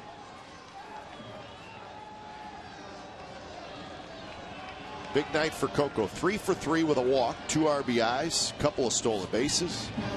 And he drives on the right center field. Rios on the move, and Alex Rios tracks it down in right center. But those long strides, and he ran it down. Coco's retired, and the A's do not score.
our vantage point. But Rios can play some outfield, and he ran it down with really not a problem. He's played a lot of center field in his career, and you could tell on that one. So up to Dan Otero, with Coco a little disappointed that the ball maybe held up a little bit too long. So up to Otero to keep it at 1-run deficit, and see if the A's have the magic in the 9th inning. Gentry is now the right fielder for the A's. Punto now the second baseman. And Otero facing Michael Choice. Swings over top, and it's a quick 0-2. So our first look at Michael Choice in a Rangers uniform. #1 draft pick for the A's a couple of years ago. And homegrown, lives in Arlington. Grew up in Arlington, so he's got to be very pleased. I know when he went in to play the Rangers towards the end of the season in September, he was up at the club and had a chance to stay at home, so it works perfectly for him. And he shoots on the right field, and that's a base hit. Pitch that was up in the strike zone, and Choice, who's got good power that way. There's a leadoff single. So that's 11 hits now for the Rangers. Well, just not, it's an off-speed pitch, and not the type of pitch that Dan Otero throws a lot, and this one unfortunately left it up for Choice to be able to hit the ball to right field. So now you get the meat of the order. Andrus, followed by Rios, followed by Prince Fielder.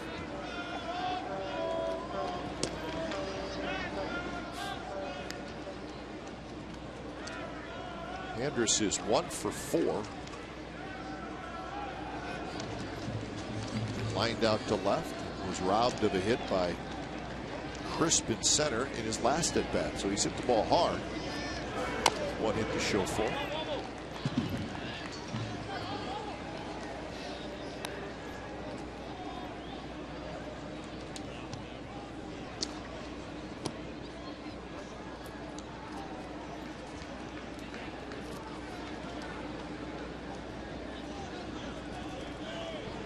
Soria, as we expected.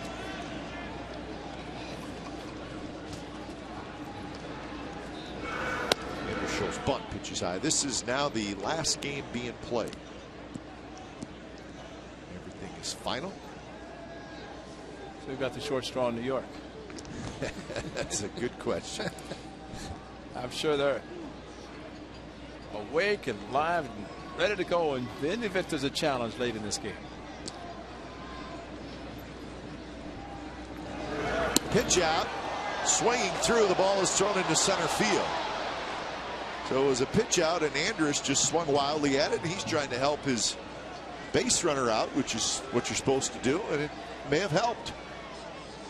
Who knows? But the ball was thrown way high, and it's a stolen base. Well, Bob Melvin was asking, did he cross the plate, and he didn't. At least, maybe with his follow through. Ball definitely outside, but he swung and then fell across the plate. But I guess in that case had. He didn't know the count. So Paul Bauer's kind of been talking to both dugouts here. He did fall across the plate after the fact, but during the swing, he stayed in the batter's box.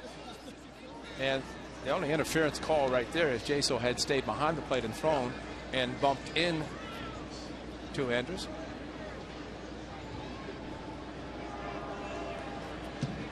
So the count 1-2 to Andrus.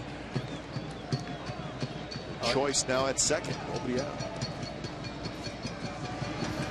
Andrus taps one over the head of Otero. Punto charges, throws in time. Well, evidently Delaire's telling us that Paul Nart, and the reason the Rangers said something, thought maybe strike 3 and may have called him out. Yeah, he's calling him out for a swing, and it's strike 2. So he gave the strikeout call, and well, his hand's empty. That means he doesn't have an indicator. Who needs an indicator, no, Ray? No, not when you have the scoreboard. Overrated. Well, that's right, because you always go to the review and the replay and tell us what the count is, right? Big run here. Infield in, and here's Rios.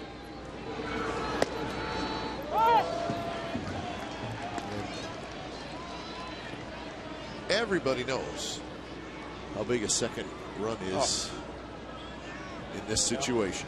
It's 4-3.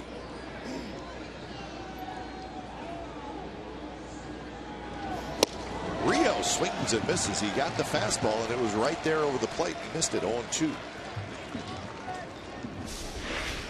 Well, they stand with the heater, try to go down and in, which he did. And that late movement of the sinker down and in for Otero. Try it again. And that one is there. Strike 3 called. Rios knew it. He walks away. And that's out number 2. I think he's looking for the sinker in. Actually, Jaso was in, did a great job of catching the ball. Look where he's positioned, and then how he caught it. Kept it in the strike zone. And Paul North this time did get the strikeout correct. It is strike 3. And Rios knew it. I don't know what he's looking for.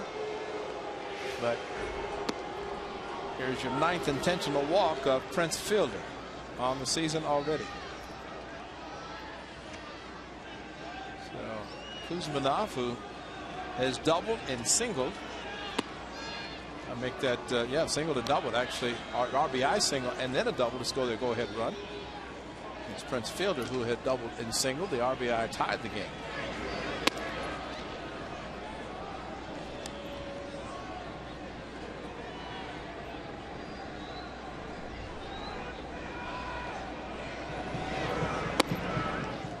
So Otero will try to get Kuzminov. In the bottom of the 9th inning, going to be Jaso, Lowry, and Donaldson. After Donaldson, it's Cespedes.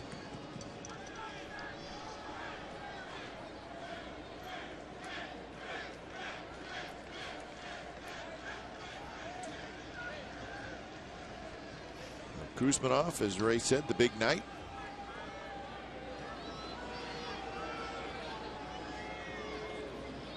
Outfield straight away for Kuzminov. Choice at third, Fielder at first, and the pitch is a fastball inside.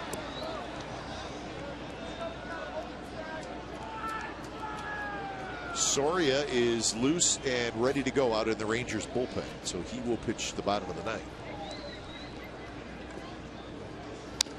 Kuzminov chased that pitch in, and you see a lot of right-handed hitters do that with Otero because that ball just runs right in under the hands of the right-handed hitter. And that's where he likes to throw it, down and in. Soria picked up by the Rangers, even though he had surgery in his arm. Another two-seamer inside. Lowry grabs it, flips to Punto, side retired. So Otero gets out of the jam. The Rangers do not score, and we are headed to the bottom of the 9th.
Could have walked into second base. Had a big 2-run single to left field. That made it a 3-1 game. Looking good for the Athletics. Scoring Sogard from second base. And a tremendous play on a ball that Abad thought was going to be over the head of Coco, but instead he caught it. A good night for Coco Crisp. And hit a ball towards the gap right center, but run down by Leading off the bottom of the ninth inning for the Athletics, number 5, John Jaso. So there's your closer for the Rangers, Joakim Soria, to face Jaso, Lowry, and Donaldson. The first pitch is low. So no Joe Nathan. Nathan now a Tiger, and ninth inning belongs to Soria.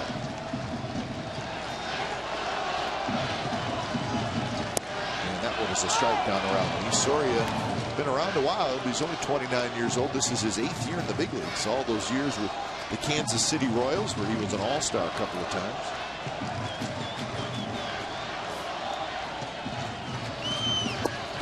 And there's the strike, and it's 1-2. Soria had Tommy John surgery and missed the entire 2012 season.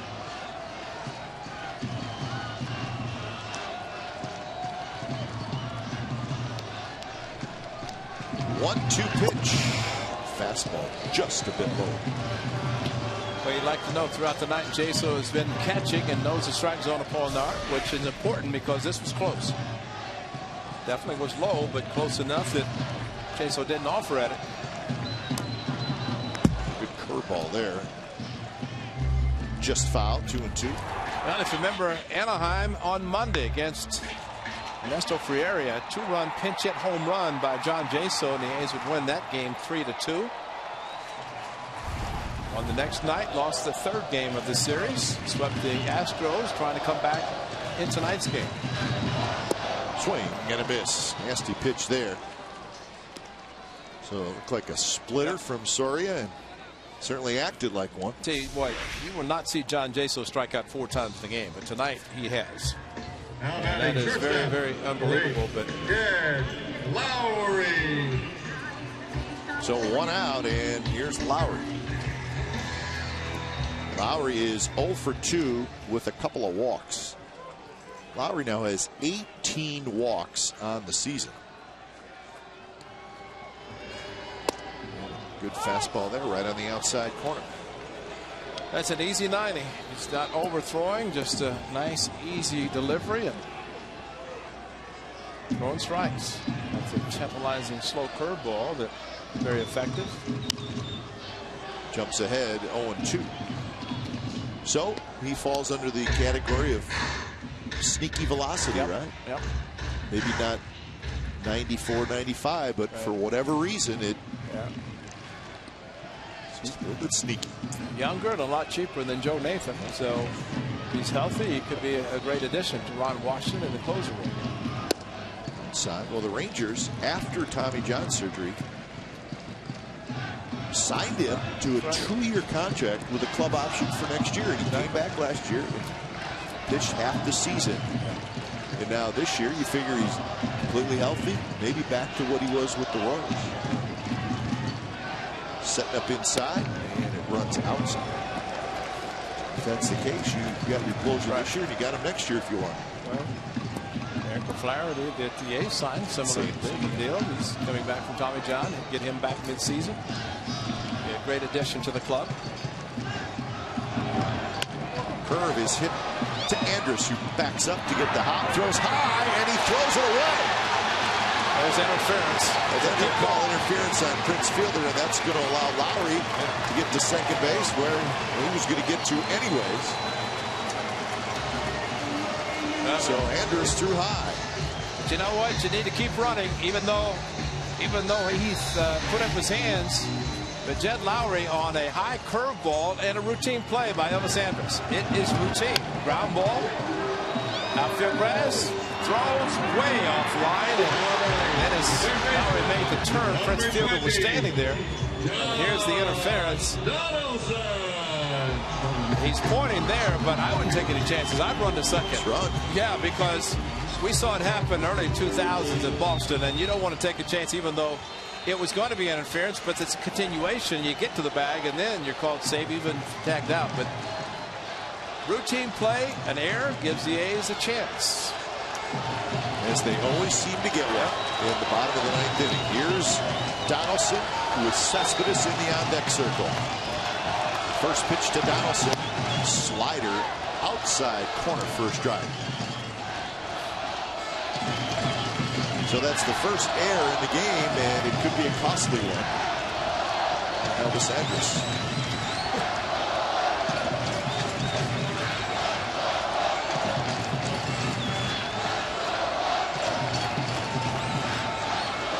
Remember, Cespedes is in the game, and he is the on-deck circle.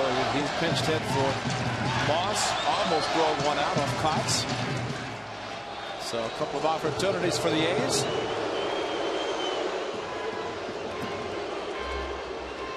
The outfield playing very deep, and of course they almost concede a ball that would be hit for a base hit, maybe trying to not allow the potential go-ahead run to reach second.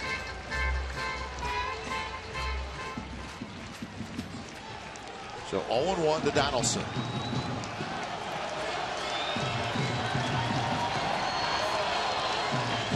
Fastball outside.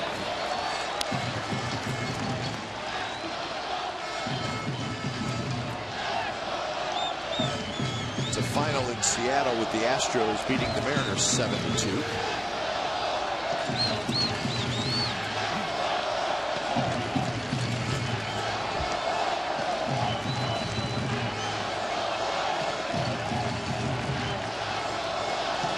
Curve hit to shallow center, and Martin got a good jump, and he makes the catch, and that's out number 2. So it looks like what you're seeing with Soria is pretty decent fastball, sneaky velocity. We saw a strikeout with a splitter, and here's a pretty good breaking ball. Yeah, he can have a tremendous differential between the curveball and his fastball, and that's what's making it good, because he can drop it down to the mid-60s. So there's about a 15 to sometimes 20-mile-per-hour differential. So you do not often see a closer that has 3 pitches that he'll use at any time. Right. So here's Cespedes. A's looking for a huge 2-out hit here in the bottom of the 9th inning. First pitch is a fastball outside. Cespedes pinch hit for Moss in the 7th inning, and he drove one about to the wall in center field with a runner on, but it was caught. Curve spins inside. You know, just watching those first 2 pitches, even after the first, it's almost as if they're not wanting to walk him because it would be the go-ahead run, but I don't know they're going to give him anything good to hit. And Caespo, the out-deck hitter, is a very good hitter. And I'd take my chances with him if they decide to pitch carefully to Cespedes. Slider, and it's called a strike. Looked like it may have been off the plate. It'd have to be. Because he started it off the plate and it continued off the plate, but Barnard called it, and that's not a strike. That's a ball. And the patience of Cespedes, and Soria got the call.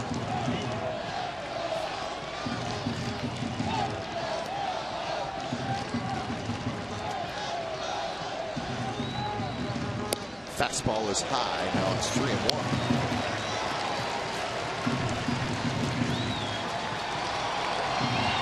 So interesting to see here what Soria does with Cespedes. I'd say Taranis is going to set up on the outside for the same slider that he threw on the 2-0 pitch, and maybe try to get him to chase and see if Cespedes at this point would take the slider to right field. Because he has shown that he's capable of doing that. Swing and a miss. Hanger. Why would you want to tie the game when you can end it with one swing? Yeah, that's right. Well, he got the hanging breaking ball, and while he was thinking, and yeah, that was a I want to end it right here. And if it made contact, he might have. Let's hope he didn't hurt himself by doing it. So a full count with the tying run at second base in the bottom of the 9th inning. Will Soria stay with the breaking pitch with first base open? A sneaky fastball. There it is, a breaking pitch, and it's hit high to left field, but playable. Choice is under it, and he's got it, and the Texas Rangers take game 1 of this series by a final score of 4-3. So a run in the top of the 8th inning breaks the tie, and the Rangers are able to hang on. So a good ball game tonight, but 1-run game goes to the Rangers. Again, final score, the Texas Rangers 4 and the Oakland Athletics 3. You've been watching Oakland A's baseball on Comcast Sportsnet California. Don't go away. A's postgame live with Henry and Shooty starts right now.